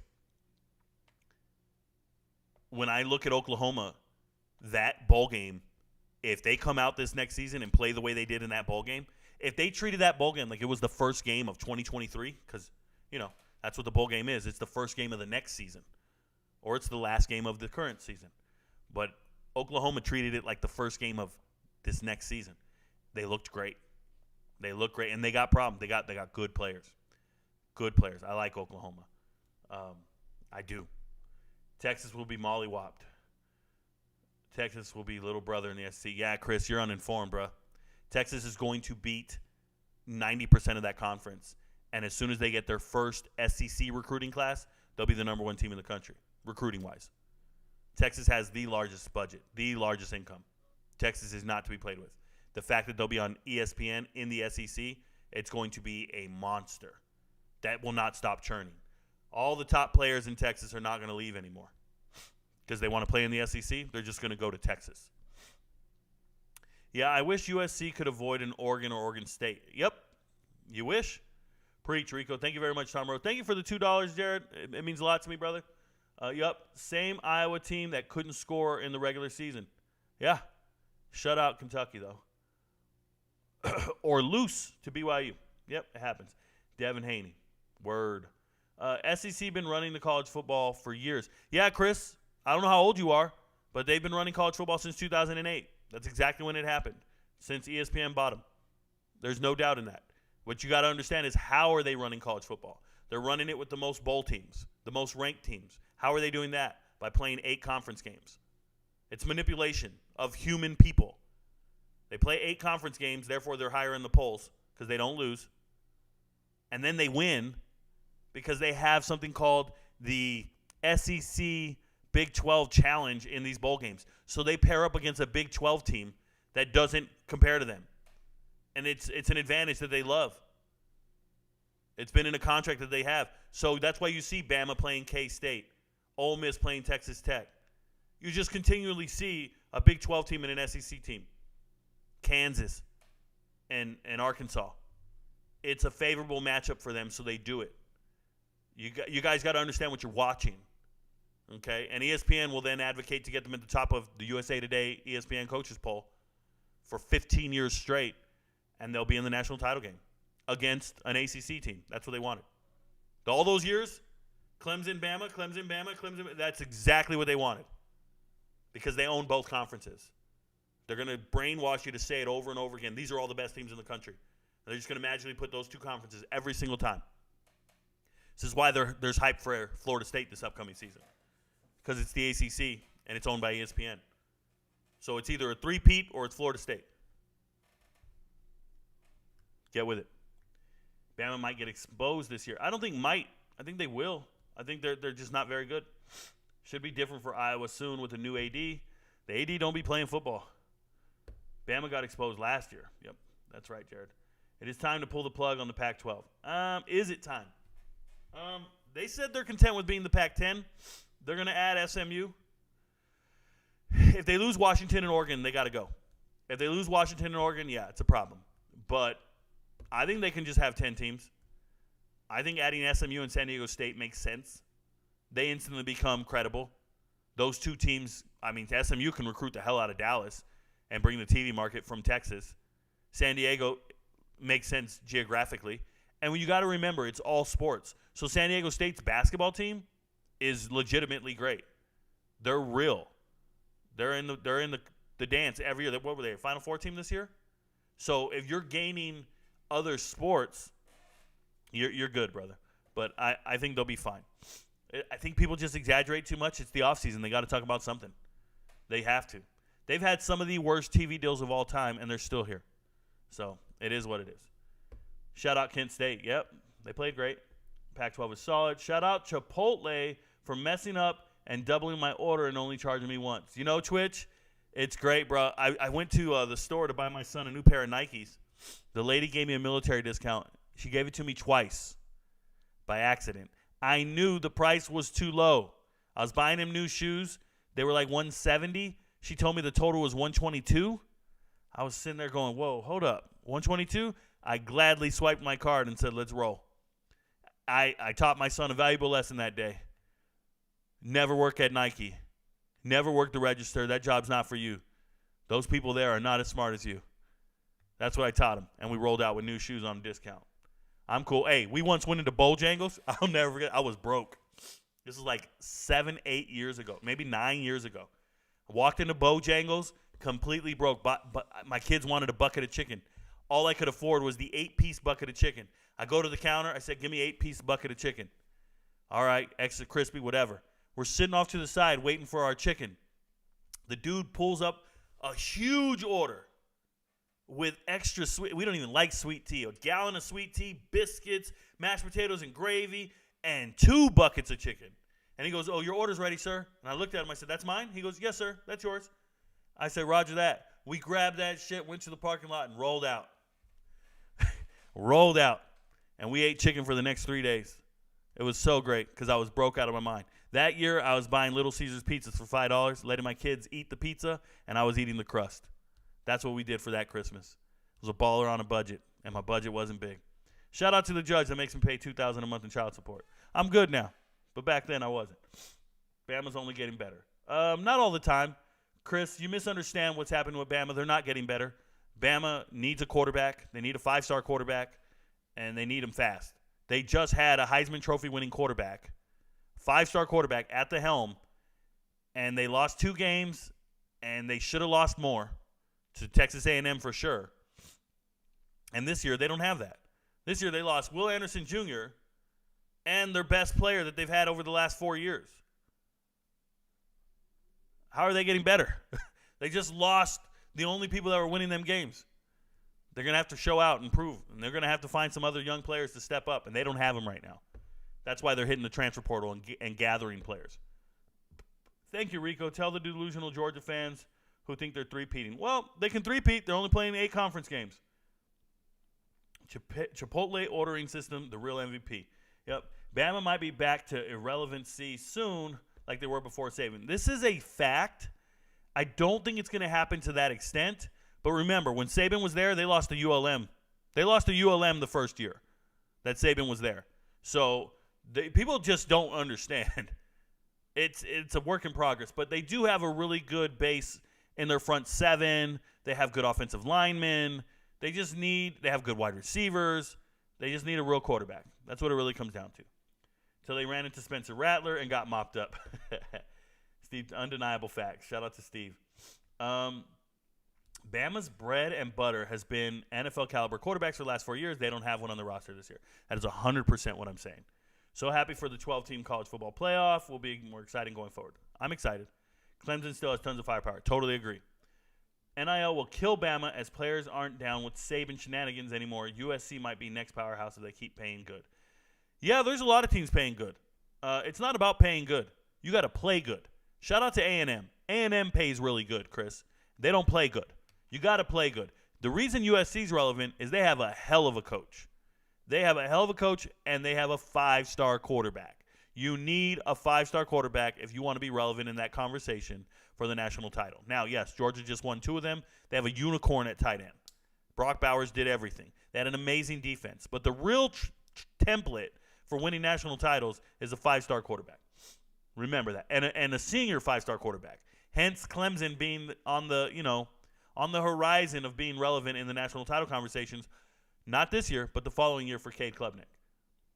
I'm an Ohio State fan, but I do believe TCU got robbed in 2014 with Boykin at quarterback. For sure, they got robbed. I'm not saying they would have beat Ohio State. Now, Ohio State wins the title. Ohio State was 5th in the polls. Come on now. But they got in over them. It's robbery. It is what it is. Bama can have no quarterback and still be ranked top 10 and make the playoffs. That's how good they are. Chris, you're just way off. You are way off. They are not good without their quarterback. The only reason they were even relevant is because of Bryce Young. You don't have Bryce Young, they are not good. You misunderstand. In the years that they were good without a good quarterback, they had Henry at running back. They had Mark Ingram at running back. They don't have these guys at running back, bro. They don't have the team you're envisioning. They don't have the players. You sound crazy. Milroe and Tyson Simpson are studs. No, they're not. I went back and watched the film. Remember I told you guys I discovered a quarterback today, MJ Morris. And I specifically said, MJ Morris, I'm not going to let you forget about him. He wasn't an elite 11 quarterback that year. I'm telling you this because I studied the elite 11 quarterbacks that year. And that's where Simpson was an elite 11 quarterback. They chose Simpson over MJ Morris. from Carrollton, Georgia. M.J. Morris is the backup quarterback right now at NC State. I think M.J. Morris could start at Bama. That's how good he is. That's how good he is. He's not going to leave because Armstrong's done this year, and then he'll be the starter at NC State for the next 2 years. But Bama's quarterbacks are absolutely terrible. That is why Tyler Buckner transferred in. That is why a backup at Notre Dame could transfer in and become the starter with Tommy Rees, because he knows the offensive coordinator, he knows the terminology, and your offensive coordinator sat there and said, man, he's looking at these two guys, he goes, hey, Coach Saban, I know a quarterback at my last school who's better than these guys. We need to get him in the transfer portal. We're not going to tamper, but I'll have somebody call him and tell him, hey, man, you're better than the two guys we got on this roster. These guys suck. That's how Buckner gets to Bama, if I can just give it to you straight. If you had good quarterbacks, like you just said, they're studs. If they're studs, you don't go get a quarterback in the transfer portal. You got studs. You got Eli Holstein on the bench. You got other guys on the bench. You don't go get another quarterback to compete with your studs. Bama doesn't do that. They did this year because they don't have studs. Bailey Zappi, Air Raid, there you go, Western Kentucky. Like I said, it's where you want to go to play quarterback. They addressed it in the transfer window. Offense alone is good enough to win them games. Their defense improved also. Zion, who are we talking about? Lincoln? Better get better, decent defense. Oh, you're saying Lincoln better get a decent defense? I missed that, Zion. Yeah, they have a really good defense. They got some of the best players in the transfer portal. You don't get an all-conference linebacker in the transfer portal. All-conference linebackers don't transfer. Not Power 5 all-conference linebackers. Shout out to Mason Cobb. He transferred. That's an all-conference linebacker from the Big 12. You didn't just get a good guy that people are hoping is okay. No, you got an all-conference linebacker. You got a corner that started 30 games at Arizona. You got tons of defensive linemen to rotate. They have addressed defensive depth all offseason. They recruited their asses off on defense. I believe USC's got a whole different approach. Remember, the only reason they get scored on is they score too fast. USC scores way too fast, and that's why their defense gets tired. They're scoring too fast. They need to stop scoring that fast, and their defense won't be on the field that long. And they'll stop somebody in the second half. But even if they don't stop anybody in the second half, they're going to score like crazy this year. They have the best player in the country. This is something Alabama doesn't have. They have the best player in the country. And it's not up for debate. Shout out to 24/7 Sports for putting out a list and didn't even put C.J. Williams on the list. Caleb Williams, on the list. They didn't put him on the list for Heisman favorites. They put out 6 guys and not Caleb. I got a runny nose. Give me a second here. I am under the weather. I got to just wipe my nose. Give me a second. I don't want to do it on cam, but I'm on cam. So it is what it is. All right. Oh, well. Let's go back. Dealing with teams in the Big Ten. Yeah, they're good. Big Ten next year, they have the roster to win the Pac-12 this year and dominate. Give Lincoln a break. He just got to USC. His recruits should be ready by then. Yeah, it's real. I'm not worried about that. Why do the same thing at Ole Miss, do the walk-on, and start next year? Oh, prod self. Because Lane Kiffin is not playing with you. Lane Kiffin's not going to sit back and just let you be a walk-on and start next year. Lane Kiffin will get 3 more quarterbacks in the transfer portal next year. He's not loyal to anybody. He already said it. This is a business. We're not a family. He hates teams preaching family, camaraderie. No, be honest with the kids. This is a business, and it's my job to get the best players in here. We're not going to sit back and let you start. That's why you don't do it at Ole Miss. That's why you go do it at Western Kentucky after Austin Reed leaves, or do it at South Alabama. Don't do it at Ole Miss. I'm letting you know. When has Lincoln ever had a top defense? He doesn't need a top defense. He needs a decent defense because one is in state tuition and the other one is out of state. This is very true. This is very true when you're paying. You don't need to have all-world defenders. Ohio State almost beat all NFL-ready defense. Yep. Exactly. Chris E's got it. I'm with you. Thoughts on Jaron Magnum? Winston Reek, no thoughts on Jaron Magnum. If you want me to go in depth on him, we probably can do that another time, but no thoughts on him. LOL. Dynasty drafting startup. Got CD, Bijan at 1 and 2. Should I stack Dak at 7? Igor, I don't have a clue what the hell you're talking about. Don't care. Don't play fantasy football, bruh. It's a make-believe world. Free $20 Chipotle, 3 fingers of cognac. Whoa. Rico Knowing stuff live. I won today for sure. Shout out to you, Twitch. I got here late. Did he say anything about Seydou Traore? No, I did not. Asa is a JUCO. Okay. Seydou Traore, nope. Seize the day, though. Hey, Rico, spell my name right, please. How do you think Walter Taylor Jr. will do at Vanderbilt? No clue, Maryland. No clue. It's hard for me to predict how players are going to do at particular schools, especially at a school that doesn't play 9 conference games. Shout out to Vanderbilt. They lost to Tulane. That's all you need to know. Please stop with the USC hype. So, Zion, yeah, you're uninformed. They lost to Tulane on a freak accident. Go watch it. Go watch how they lost to Tulane. They scored too much. The defense was tired. Got it.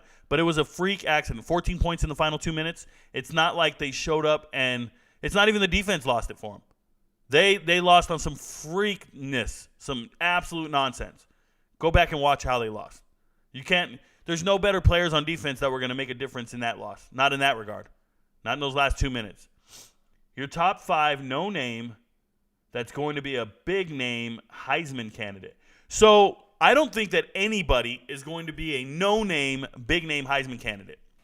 I just don't think that's a real thing. But I do think there are 5 players out there that maybe people aren't talking about for the Heisman as much as others. But you're not. When you look at the odds list, they have everybody there. There is the who's who that's there. Now, do I think there's some other guys that have a shot statistically? Hell yes. Frank Harris is number 1 for me, quarterback at UTSA. Frank Harris is number 1. That nobody's talking about. I didn't see him on the odds list, but he's a group of 5 school, and group of 5 players do not win the Heisman. They haven't since 1990, since Ty Detmer. Ever since that, not another group of 5 player has ever won the Heisman. I don't think it happens this year, but shout out to him. I like Jack Plummer at Louisville, quarterback. He's going to have a ton of numbers, ton of stats, but I don't think they win enough games to win the Heisman. You got to go undefeated or be nearly undefeated to win the Heisman. You got to. You got to have a winning record and be in the conversation for the playoffs. So the Heisman's coming from one of these playoff teams. Everybody's talking about these players. So give me Frank Harris, dark horse. Tanner Mordecai, dark horse. And it's a quarterback award, right? Give me Riley Leonard, complete dark horse. Those are 3. But I don't think they're going to be the guys. I think it's going to be a who's who. It's going to be the guys you know. So it is what it is. Savon Wilkerson is still available in the portal. You wrote it in all caps, Corey Beard. Yeah, he's going to be there. I told everyone this when I did the running back review. He's not great. There's nothing remarkable about him. 1,200-yard rusher at the FCS level, got it. But nothing about him says, whoa, that guy's going to go start at the FBS. I wouldn't even give him a scholarship. So a lateral transfer, sure. He should have just stayed at school, stay right where he was. There's nothing about him that says he can start anywhere. Like, I've looked at quarterback or running back rooms a lot. I've studied all the running backs on every roster. I've got guys in the transfer portal way better than him. Way better than him. I don't even want to click on it to go off the page here, but I was reviewing running backs just the other day, and there are some studs in the portal. I don't know what's up with them, but they're better than him. A lot better. Savion Wilkerson is not in my top 20 running backs available in the portal right now. He's not in my top 20. I'm not even joking. If the SEC played 9 games, how much would that change? It would change everything, Twitch. It would reduce their number of teams going to bowl games. It would give that conference 7 more losses in the conference. So they don't get as many bowl games. Therefore, they don't get as much money at the end of the season. Therefore, they don't get as much recruiting budget. They don't get the recruiting classes they want. They don't get the same ranked teams. They don't get to go in the offseason and tell these young recruits we're a top 25 team. Coaches get fired because they lose those games. They don't have the same coaching stability. It's everything. It's a trickle-down effect like you wouldn't believe, that one game. But they're padding stats. They're padding win-loss records. They're padding strength of schedules. This is to ensure that Bama gets in the playoffs. This is to ensure that Georgia gets in the playoffs, because now they get to say they beat X amount of ranked teams, because you have more teams in the poll, because all your teams have 8 wins. All your teams have 8 or 9 wins because you've been cheating and not playing each other. It's how it's done.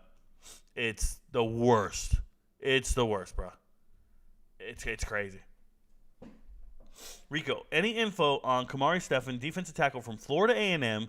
I think it could be a good depth piece for Colorado. No, none whatsoever. I don't really follow FCS players until they sign with an FBS team. So I haven't even looked at Kamari that much. I mean, I know who he is, but I haven't even looked at him and thought that he's an addition to Colorado by any means. Colorado has had 15 defensive line transfers. I don't think they need any more. None. They have more than enough. White, he is going back to A&M. There you go. Hey, and Florida A&M is going to win the SWAC. I already called it. What are your thoughts on Jerry Magnum? Please don't repeat your questions. Never repeat your questions. Thank you. It's really important you don't. I will get to them. When does the transfer portal close? Henry Wise, it's already closed. But when somebody says the transfer portal is closed, excuse me, my nose is running like crazy. It's not what you think. The portal's closed. That means underclassmen can't get in the portal. That means but graduate transfers can always be in the portal. Graduate transfers can be in the portal at any time they want. And the players in the portal can join your team whenever you give them an offer. So there's players in there. They can join your team whenever. That's never closed. So let's say there's 1,000 kids in the portal. You can sign any one of them any day right now. It's not closed. That doesn't close. What closes is the ability for underclassmen, for the freshmen, sophomores, and juniors to transfer or to enter the portal. That's what closes. That's it. When they say the transfer portal closed, that shit closed a month ago, bro. That don't mean nothing. How do you feel about Vincent? I don't know who the hell Vincent is. Appreciate it, Zion. The portal closed on April 30th for undergrads. There you go. Shout out to Zion. How are people still entering the portal then? Henry Wise, graduate transfers can enter whenever they want. There's no stopping them. I don't think Miami can contain Aaron Gordon. Okay. We're talking about basketball. Why did Andre Carter II go from early first-round pick to undrafted in a matter of a few months?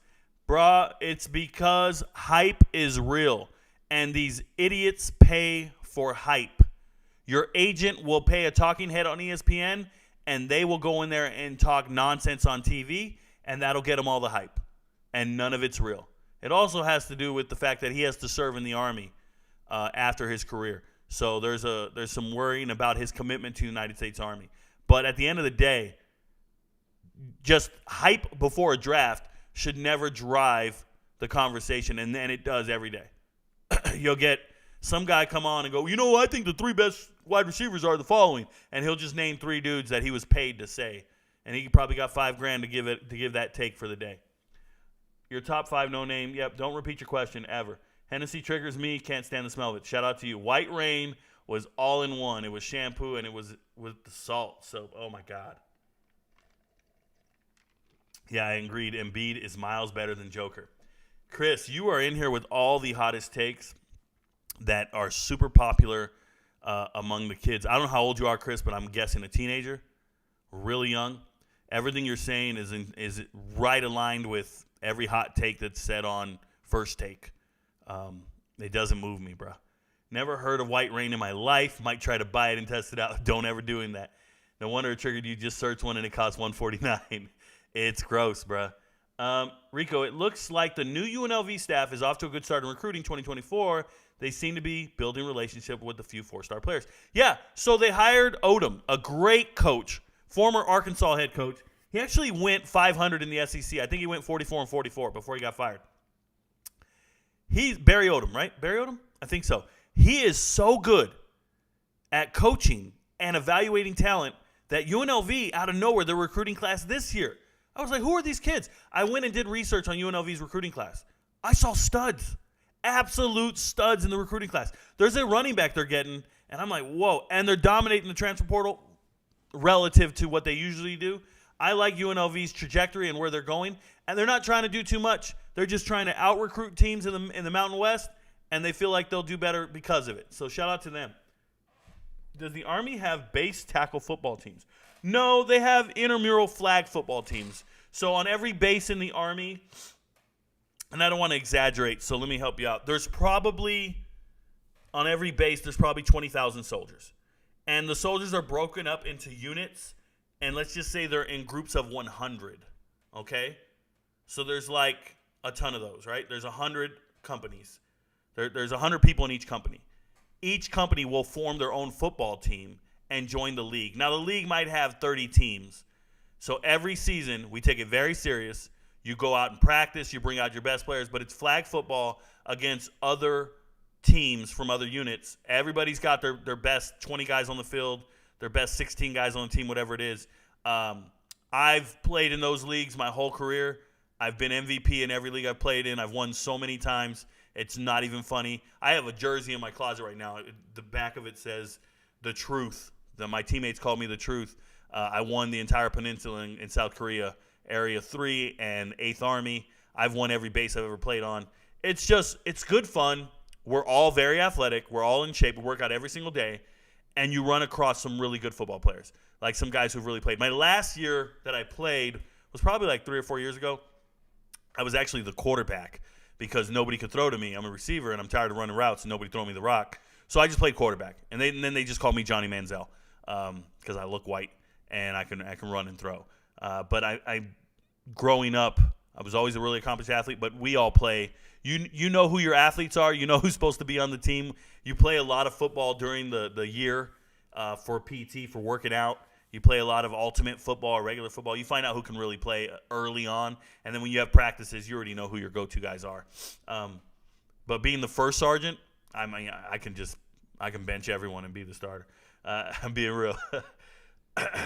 But, yeah, I was always the best player on the team. And I remember I played with some good guys. I played with some guys I really respected. But we don't tackle. Dwayne Ross. Thank you, Coach. Tennessee. Yep. The only team I invested and watched all season was Florida State, undefeated season 2013 with Jameis Winston. I might do the same for Colorado this year to see a miracle season. Yeah, Chris, I recommend you do it with everybody. Thanks, Rico, about St. John Bosco quarterback. That's why I asked. Yeah, Eric, I see you're Hispanic, Eric Gonzalez. Yeah, bro, they're gassing him. He's not that great. Do you know if UTSA has any scholarships left? I've been talking with their linebackers coach, and I'm unsure if they mean to offer me. Well, Michael, I don't know. I would have to really look into it, and I don't want to give you an uneducated guess. What I would recommend you do, if you've been talking to the linebackers coach, show a certain level of maturity and just come out and say it. Hey, coach, we've been talking for a while. I'm just curious. Do you have any scholarships left for me? Like, you guys can't be afraid to have conviction and stand up for yourself when you're talking to these professionals, these men. Because instead of being polite and courteous and being grateful for their attention and their time and the small talk, we're not doing small talk. Hey, man, how you holding up? How you doing today? Yeah, man, you still interested in coming? Da-da-da. Nah, bullshit. Hey, coach, I've been sitting here and I've been thinking about it. We've been talking for a while. Do you guys have any scholarships available? Are you interested in offering me? Does that look like on the horizon or a possibility? You need to really put the ball in their court to answer your question. You shouldn't be wondering. You should know. And he should say to you, yeah, we got 3 left.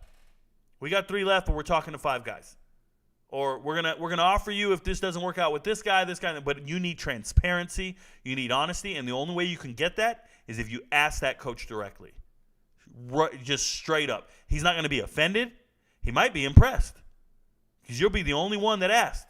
Because a lot of parents are going to ask, but the players don't ask. And I would highly recommend that when you talk to a positions coach, you ask for transparency. You ask for honesty.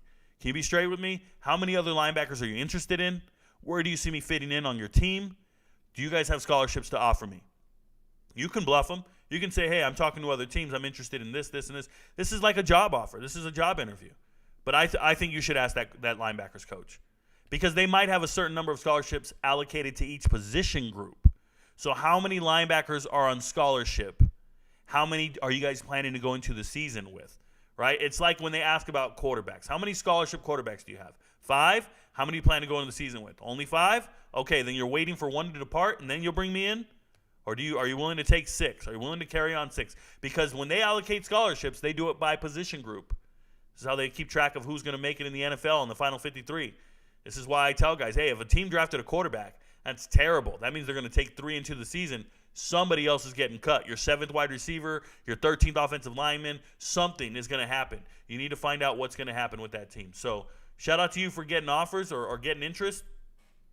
But you need to put the pressure on them, especially at this point in the season. At this point in the recruiting season and the transfer portal season, you need to ask those hard questions. So good luck, Michael. I apologize. Thank you for the tip, man. I'll always see your question. It just takes a while for me to get down there. You don't need to tip me to answer the question. I will always answer, but I do appreciate it, man. That means a lot to me. Zakari Franklin is committing to Ole Miss soon. Yeah, Jason Clever, I'll wait till it happens, brother. I'll wait till it happens, Cleaver. Like, I don't report on rumor. I already told you he's either going to Ole Miss or going back to UTSA, one of the two. And if he follows the money, he follows the money. But, oh well. And it makes you wonder, how many scholarships they got left at Ole Miss? If they're asking a quarterback to walk on, but they got one for a wide receiver. Once again, how many scholarships do you have allocated to per position group? That's how it's done. 8 conference games is why they're winning, not because they out-recruit every other conference by a mile. Michael Kicklighter, you are misunderstanding the issue. They're winning because they're not playing each other. You can out-recruit every conference by a mile, but if you played each other, someone has to lose. Understand the concept. Someone has to lose. I don't care if they're out-recruiting other conferences. Play each other. Someone loses, someone wins. If you don't play each other and you go play somebody else, you're stacking the deck for your conference, and you will continue to get the best players. You'll continue to win recruiting battles. You'll continue to have this revenue stream that no one else has. Play each other. That's what every other Power 5 conference does in America, except for them and obviously ACC. Shout out to ESPN. It doesn't matter if they're better than other conferences. Play each other. It's not a hard concept. There's no way to justify it. There's nothing you can say in retort to make me go like, oh my God, what an epiphany. Have the epiphany, brother. Let it sink in. They don't play each other. They're great teams. Let them slug it out. They're great teams. Prove it.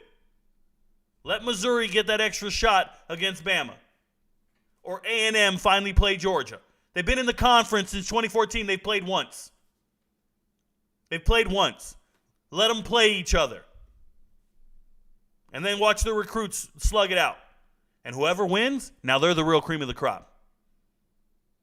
But they're not doing that. They're cheating. Got them with the military discount for those Nikes. Yes, I did.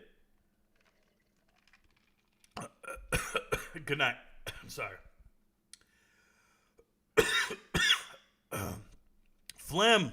Perfect name. Phlegm. I'm choking on water here, bro. Yeah, Bama fans are delusional. They struggle without an elite quarterback. Most teams do. Bama's horrendous without an elite quarterback. Most teams are. Saban is going to be really pissed this year when they start losing. I got them losing 3 to 4 games. What do you think about the new quarterback that's going to BCU and the quarterback that's going to Murray State? Pascal Desire, I don't cover FCS teams. I cover 133 FBS teams. I apologize. Limitations to my greatness, brother. So I have no idea who's going to Bethune-Cookman or Murray State. I got nothing for you. Are they coming down from an FBS team? Is it a player from an FBS team? Let me know, and I'll see what I can dig up. I might know him. USC Stan. I am a journalist for 133 teams. I'm not a fan of USC. You have me twisted, Adam Goodrich. Shout out to you. Do you think CU's secondary is going to be one of the best in the country? Not at all, Sean E. White. Not at all. I do not think they're in the top 20. I think people need to slow down and understand what you're looking at. You're looking at a resurgence of a team. You're looking at a great improvement from a previous regime and team. But no, they are not going to be one of the best in the country. I don't look at them and see a bunch of NFL draft picks. You guys are tripping, bro. You guys are tripping. Georgia has an amazing secondary. Alabama has a very good secondary. Like, there's other teams out there with much better secondaries. They're just good in comparison to what they had. A great improvement. Aiden Childs or DJU starting? Neither one. What do you think CU needs to win 7+ games? They need to play 7+ games. They need to go play their games. They don't need anything. They just need to play and do better. How does OSU do this year? Ohio State. They do as good as they can. Why do you think one of 3 Georgia quarterbacks won't transfer? Stetson Bennett IV. Why do I think one of the three won't transfer? Well, let's talk about it. Carson Beck's going to be the starter. He's not transferring, right? Brock Vandagriff is on record for saying, hey, I'm getting developed really well while backing up Carson Beck. He's probably also getting some NIL money, right? He's also close to home. He thinks he's getting developed better. Being on that team, being in that locker room, being on instead of playing somewhere else. I don't know if that's true.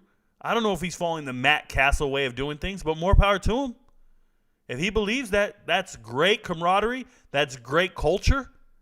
Good for him.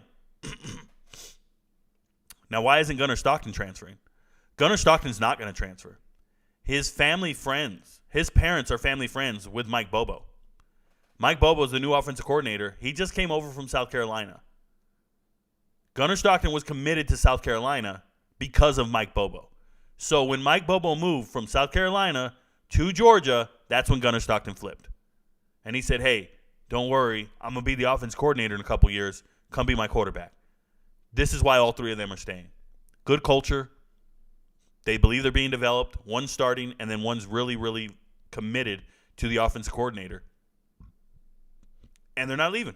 So that's why the three Georgia quarterbacks are there. Any idea if Jordan Buchanan, Caleb Johnson, or Barrett Mild end up at CU? So Caleb Johnson has not been offered by CU, and I don't think he's interested. I want to tell you, I have sources. And Jordan Buchanan, he's getting courted by a lot of people. I don't know where he ends up, brother. I don't know where he ends up. Barrett Miller, not Millard, Mildred. You're talking about Barrett Miller, the offensive lineman right here from Stanford. Anytime a guy hits the portal, everybody instantly goes, is he going to Colorado? Is he going to Colorado? Barrett Miller doesn't come across as a Colorado guy to me. He just doesn't. I don't think they need offensive guard help at Colorado. Offensive line at Colorado is really good. Their starting five are very good. He started 30 games at Stanford. This is a starting caliber guard. But when you look at the other guards that left Stanford, two of them went to Michigan. You know, these are teammates of his. I don't see him not going to a major school. Two go to Michigan. Walter Rouse goes to Oklahoma, right? Drake Metcalf went to UCF, and then Hornibrook went to Duke. So all the transfers from Stanford's offensive line, whether they were starters or backups, went to other Power 5 schools, but they went to like really prestigious universities that they can go start at.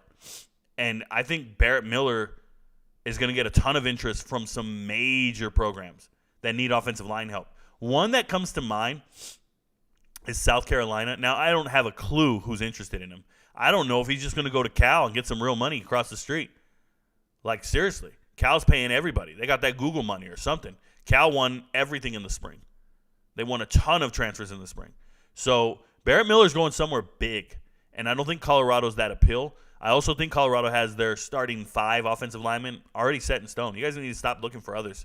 They got really good players. They have a really good offensive line. They're all starters. So I like what they're doing. I like what Coach Bill Boyle's doing. I don't see him going there. Good luck to Jordan Buchanan wherever he goes. That's insane how much of a difference one game is. I assume other people understand the gravity of this. How or why is it still possible? Can other teams petition this? Or is the SEC just untouchable? So they did petition this, and they did talk about this many years ago. And the justification and how it went about was the SEC said, hey, guys, we only do 8 games because we have a conference championship. And other conferences didn't have a conference championship. So every conference had 9 games with no conference championship. Over the last 15 years, every Power 5 conference has adopted a conference championship. So the SEC has just refused to catch up to what they did, right? So the SEC was ahead. They had a conference championship. Nobody else had that. And then they had their 8 games. Everybody was at 8 games over here. They went to 9.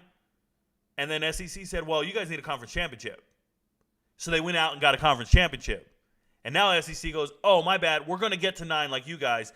Just we need some more time to work out our rivalries. They just come up with stupid-ass reasons not to do it. But the reality is they just want to keep staying on top of these polls and keep those wins moving. It's cheating. And then the ACC goes and says, well, we're going to do a conference championship, do away with divisions, but we'll do 8 games too, just like the SEC. Why? Oh, well, because we have rivalries with them. We need to pair up against them. Oh, you don't want to play each other? And all of a sudden, The SEC has 9 and 10 win teams everywhere and has Clemson in the national title game because they can go undefeated because they don't have that extra loss. People don't understand. This is the history behind it. This is what I can't get into in a 3-minute video. But I have literally studied the hell out of this and just been appalled by it all. And then they'll go do a meeting. It's crazy. They'll do a meeting and they'll do this propaganda. The new story I quoted. Go do a Google search. SEC 8 games. And the story will come up just a couple days ago on ESPN. It was the 10th page of ESPN. It was not a headline you could click on. It was nothing. I had to scroll down and find it because I knew they were going to vote on it. The coaches will go in public and say that they're advocates for a 9-game season, 9-game polls and all this stuff. Oh, Kirby Smart's for it. Nick Saban's for it, all this stuff. They get into that meeting. The coaches don't have a vote.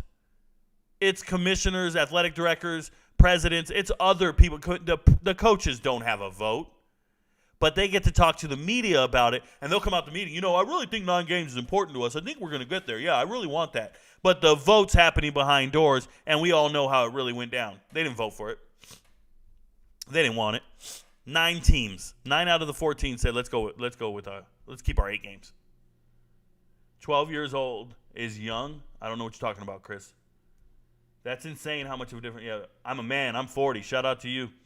I was the best player on the team, period. Hollywood. Yep. There you go. Playing in the Army. You get nicknames, and you're the best player. It's just the way it is. That's my twin brother, by the way. I believe he was the best player on those teams. I believe I've been the best player for the last 10, 12 years. Yep. Yeah, I agree. He is definitely getting drafted. Don't know who you're talking about. Will Matt Rule take Nebraska back to the glory days? Yeah, Chris, I talk about this every day. Nebraska is going to go about it the right way. They hired Texas high school coaches to be their position coaches. And when they hired those position coaches, they created pipelines to Texas. If you look at the last recruiting class from Scott Frost, he only recruited 1 player from Texas in 2022. 1 player from Texas in 2022. He has since left. He just transferred to UIW, Incarnate Word, wide quarterback. But trying to recruit players from Florida to come to Nebraska, failure, terrible decision, and that's why Scott Frost did not succeed in Nebraska. Matt Rule's not doing that. Matt Rule said, hey, I'm in Nebraska. I'll recruit Nebraska and Texas and Oklahoma, and hopefully we keep enough guys here and we get the right pipeline and we win.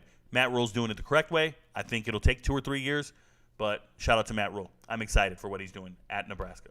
I don't know about glory days like national championships, but definitely 9 and 10 win seasons are very viable. Who do you think has the best stadium in the FBS? Best stadium? Anytime somebody gets to play in the Cowboy Stadium or Mercedes-Benz Stadium, they have the best stadium. That's who I think has the best stadium. I don't like a lot of these old historic stadiums. They're not comfortable. I've been to the Big House. I've been to the Rose Bowl.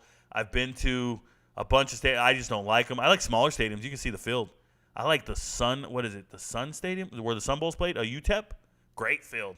High elevation. The seats are very steep, so you feel like you're right on top of the field. It's just great. I love Arizona Stadium. Same thing. So, I don't know. Atmosphere, stadium and atmosphere. Now, atmosphere, a whole nother story, bro. Shout out to Arizona State. No one cared about the game. Just a bunch of half-naked girls. I love watching the live stream. Helps me get through hard times. Shout out to you, Jay Flem. I'm glad I could help you out, brother. I got a bunch of live streams there on YouTube. You just got to click on live. Watch all the live streams. Hours upon hours. I hope I make you feel better. Keep your clothes on, though. Don't watch me with the volume in your pants down. That's not good. I agree. The Pac-12 has the best ranked teams. I don't necessarily know if that's true, Chris, but more power to you. Thoughts on Nico? I really don't have any thoughts on Nico. I saw his spring game tape. I was not impressed. I thought he made a lot of poor passes or poor decisions. I even did a film breakdown on my TikTok about it. Yeah, he threw some impressive balls. Most quarterbacks do. But he made the wrong reads, and most young quarterbacks do that. And it's unfortunate. So, yeah, I just think Nico's going to take time to develop. I hope he doesn't play this year at all.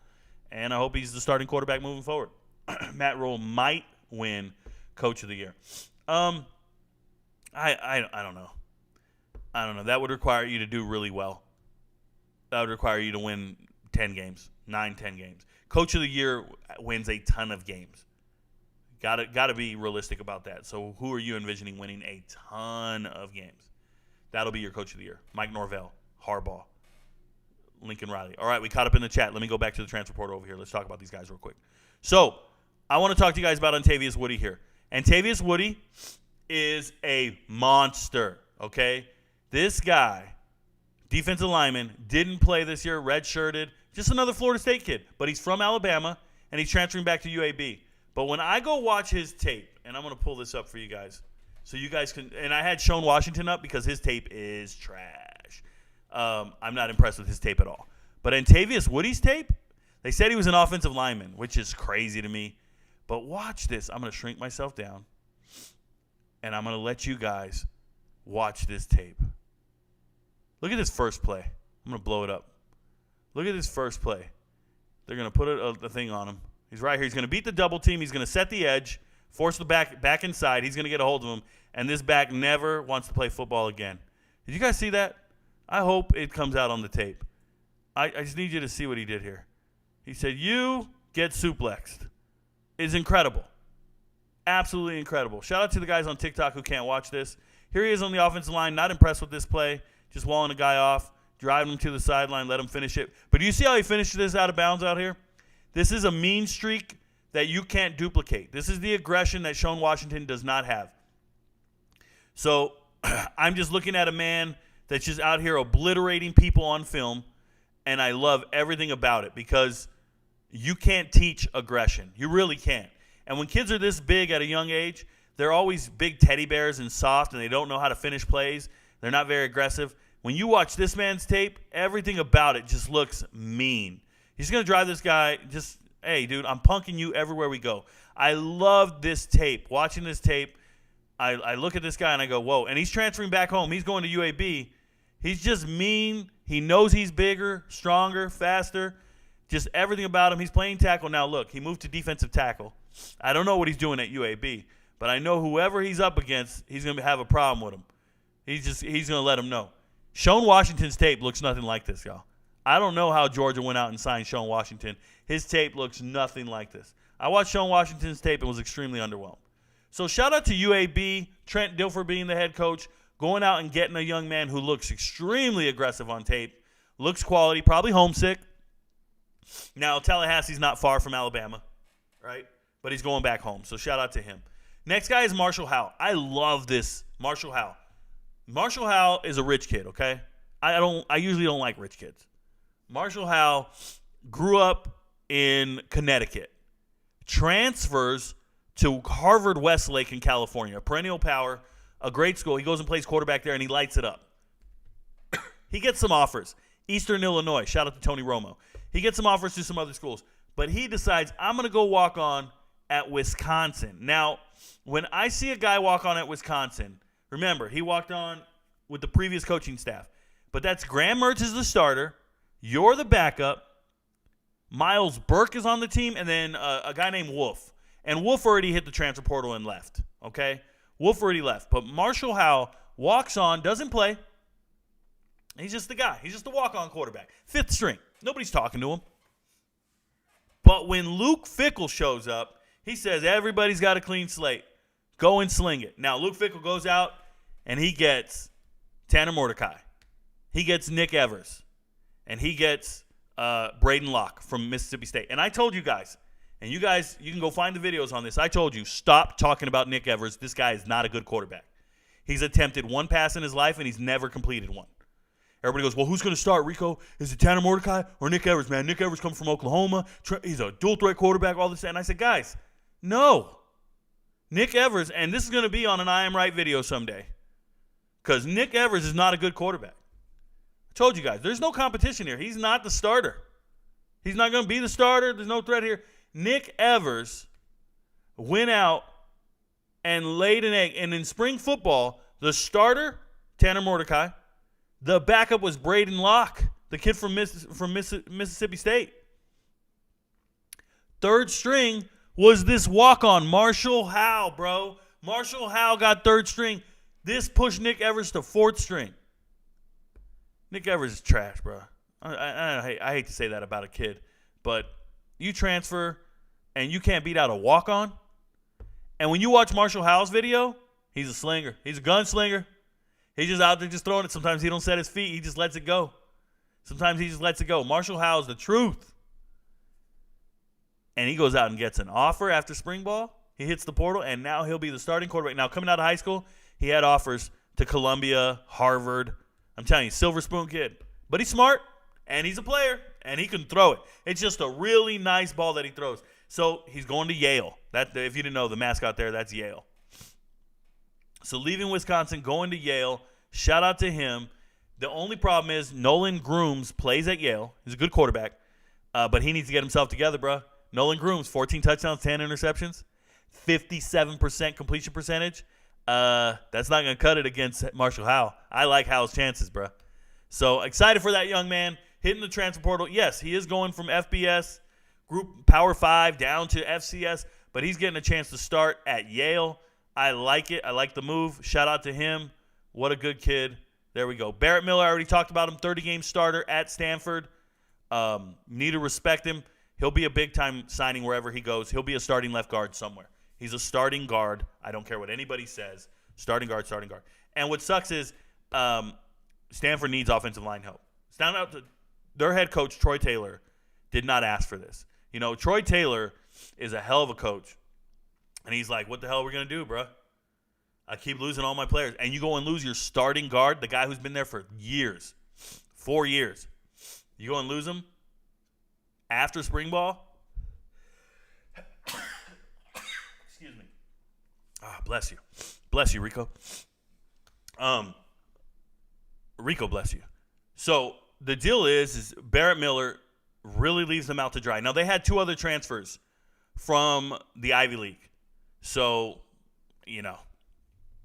But what do you want me to do? They're getting transfers, but it's not good transfer. Stanford can't get great transfer. They just can't get great transfers. I can't talk, man. I'm feeling sick. All right, next, Dejon Terry. I'm going to finish these last 2, then I'll get to the chat, and we'll wrap it up. It's been a long Friday night, bro. It's 11 o'clock at night.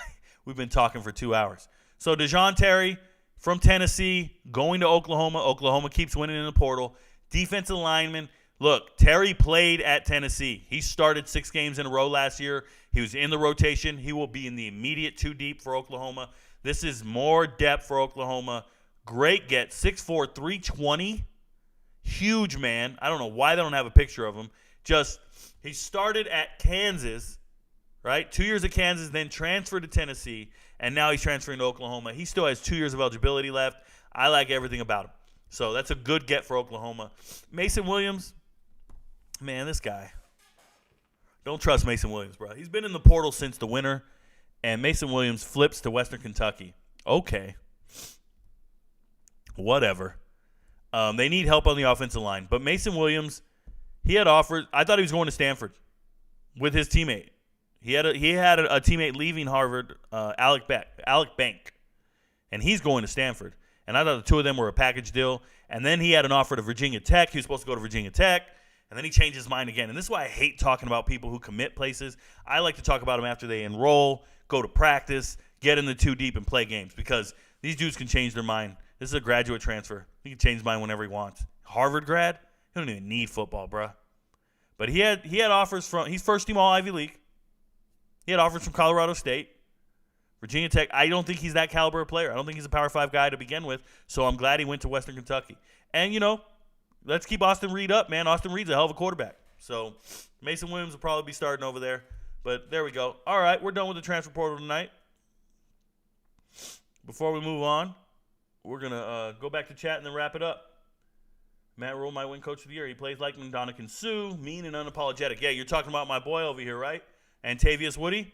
Yeah, UAB. I'm going to be watching the hell out of UAB film looking for Woody. Antavius Woody plays mean like that, bro. I love it. You can't teach that. Suh was a problem in college and early in the NFL. Suh was a problem, period. He's one of the greatest college players of all time. He was in the Heisman voting. He went to New York for Heisman as a defensive tackle. I want to tell you, there's some remarkable stat out there where he had more sacks than a whole team or something. Insane. I remember watching him chase down Colt McCoy every play. Good move to Yale, obviously. For sure, he's still a little good now, but age is catching up to him. He can still play at any championship. Yeah, there you go. Which state and city has the best football culture, especially for high school? Well, quarterback plug, which state city, I'm going to tell you that I live in Georgia right now. I grew up in California. I've lived in Texas. I've lived in D.C. I lived everywhere. I've been in the Army. They make me move everywhere. But when it comes to culture, I really like everything about Georgia's Gwinnett County. Now, there's a couple places. Roswell. There's a couple places that are pretty great. But when you start looking at, Buford, when you start looking at some of the perennial powers in Georgia, Hughes, those games just have such allure. It's hard to compete with the Trinity League. I'm going to say the Trinity League in California is absolutely legit. But I did go to the state championships in Florida. I don't know. It was at Camping World in Orlando. It wasn't that great of culture. I don't know week in and week out. But if you're going city and state for football culture, Valdosta, Georgia is very hard to beat. Valdosta, Georgia is very hard to beat, especially for high school. And I just named 3 different teams in Georgia all over the place. And it's just something else, bruh. It just reminds me of those early episodes of watching Hoover on MTV or whatever it was, right? Same concept. Thanks for the input on Georgia. Dallas, Texas isn't up there. Oh, yeah, man. I think Duncanville, North Shore, those places are great, and the culture is great, and seeing everything they do is legitimate. Yeah, I mean, they're great. Katy, come on. Lakewood? I got a bunch of teams in my mind right now. But, yeah, the Dragons, what stadium do they have? Who plays at the Dragons? I'm drawing a blank right now on the team name, but I know who I'm saying. I know who I'm trying to say. So it is what it is. But, yeah, definitely. Do you think J.J. McCarthy is talented enough to get a Heisman in the next 2 years? I don't think it has anything to do with talent, Logan Mills. I think if that team wins enough games, their Heisman winner would be Blake Corum and not J.J. McCarthy. That's number one. Number two, I don't think he puts up enough stats to be Heisman worthy at all. He's not going to be top 20 in statistics this year. I don't care how good he plays. You guys got to stop reading mock drafts and all the hype videos of certain players. It doesn't make him any better. Okay? So, no. Maybe if JJ even plays for 2 more years. Don't see him as a Heisman guy. No, he's going to go to the league after this year. Yeah, South Lake Carroll. There you go. My bad. Who's got the best logo in the FBS? The best logo? I know the best helmet. The best helmet is San Diego State. Their hieroglyphics helmet is out of this world. But the best logo? I owe you an answer. Best logo? I can make a video, my top 10 logos in the country or something. Tajay Spears will hopefully make a spark. I hope so. Best quarterback coach? Give me Chris Winkie. Give me Chris Winkie at Georgia Tech. Best quarterback coach, Chris Winkie. Outside of him, give me Brian Brom at Louisville. And Lincoln Riley. Obviously, they hired Cliff Kingsbury, but Lincoln Riley's a real quarterback's coach. So is Kenny Dillingham. Look at this. That's 4 deep already. And I think there's some head coaches that are quarterbacks coaches. They just hide it. They just, they got to give somebody else the title. But Zach Kitley at Texas Tech is a great quarterbacks coach. He's the offensive coordinator now, but he's a great quarterbacks coach. Tyson Helton at Western Kentucky, great quarterbacks coach. Jeff Brom, Brian Brom.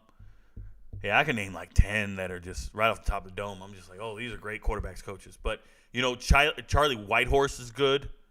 Who's the kid? Who's the guy from Akron? I'm drawing a blank right now. Akron, all-time great quarterback. Oh, I could Google it, but I want to get it right. Is it Charlie? I can't remember. I have the Florida logo, number 1. Not a Gators fan at all. I just really like it. I don't like a cartoony logo.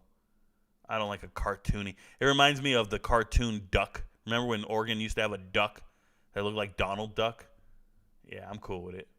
Anyways, hey, guys, it was a great show. Great talking to you guys. Great fight tonight. No other way I'd rather have it. I just want to say thank you. Not everybody knows what we're doing. Not everybody knows the truth about everything, but Rico knows. No throne. There is no version of this where you come out on top. Let me infiltrate the beat, concentrate the heat. If you ain't on my level, fuck it, let me be. I'll be going till it's all in motion, talking killing rappers, then I hit my quota. And my train of thought is more a locomotive, talking reason for it, I got locomotive. Used to be on a revenge tip, on a stun on my ex and a friend's tip. I was Spider-Man whipping the black suit, I was powerful but almost lost Luke. Blurring the line between human and artist, try not to change but I swear it's the hardest. I swear when you're up they turn you to a target. Home was a trip, all I did when I'm talking. So, what it take to be an icon? All in your desktop, so I just might already be one. My me with the label, it feels on the table one sign, but I'm down for a free lunch. Just speaking my heat-seeking missiles of hits, but other than me, I see no heat exist. Yo, gassed up, I'm about to go green, go green, go green. Hulk smash if she know me, know me, know me.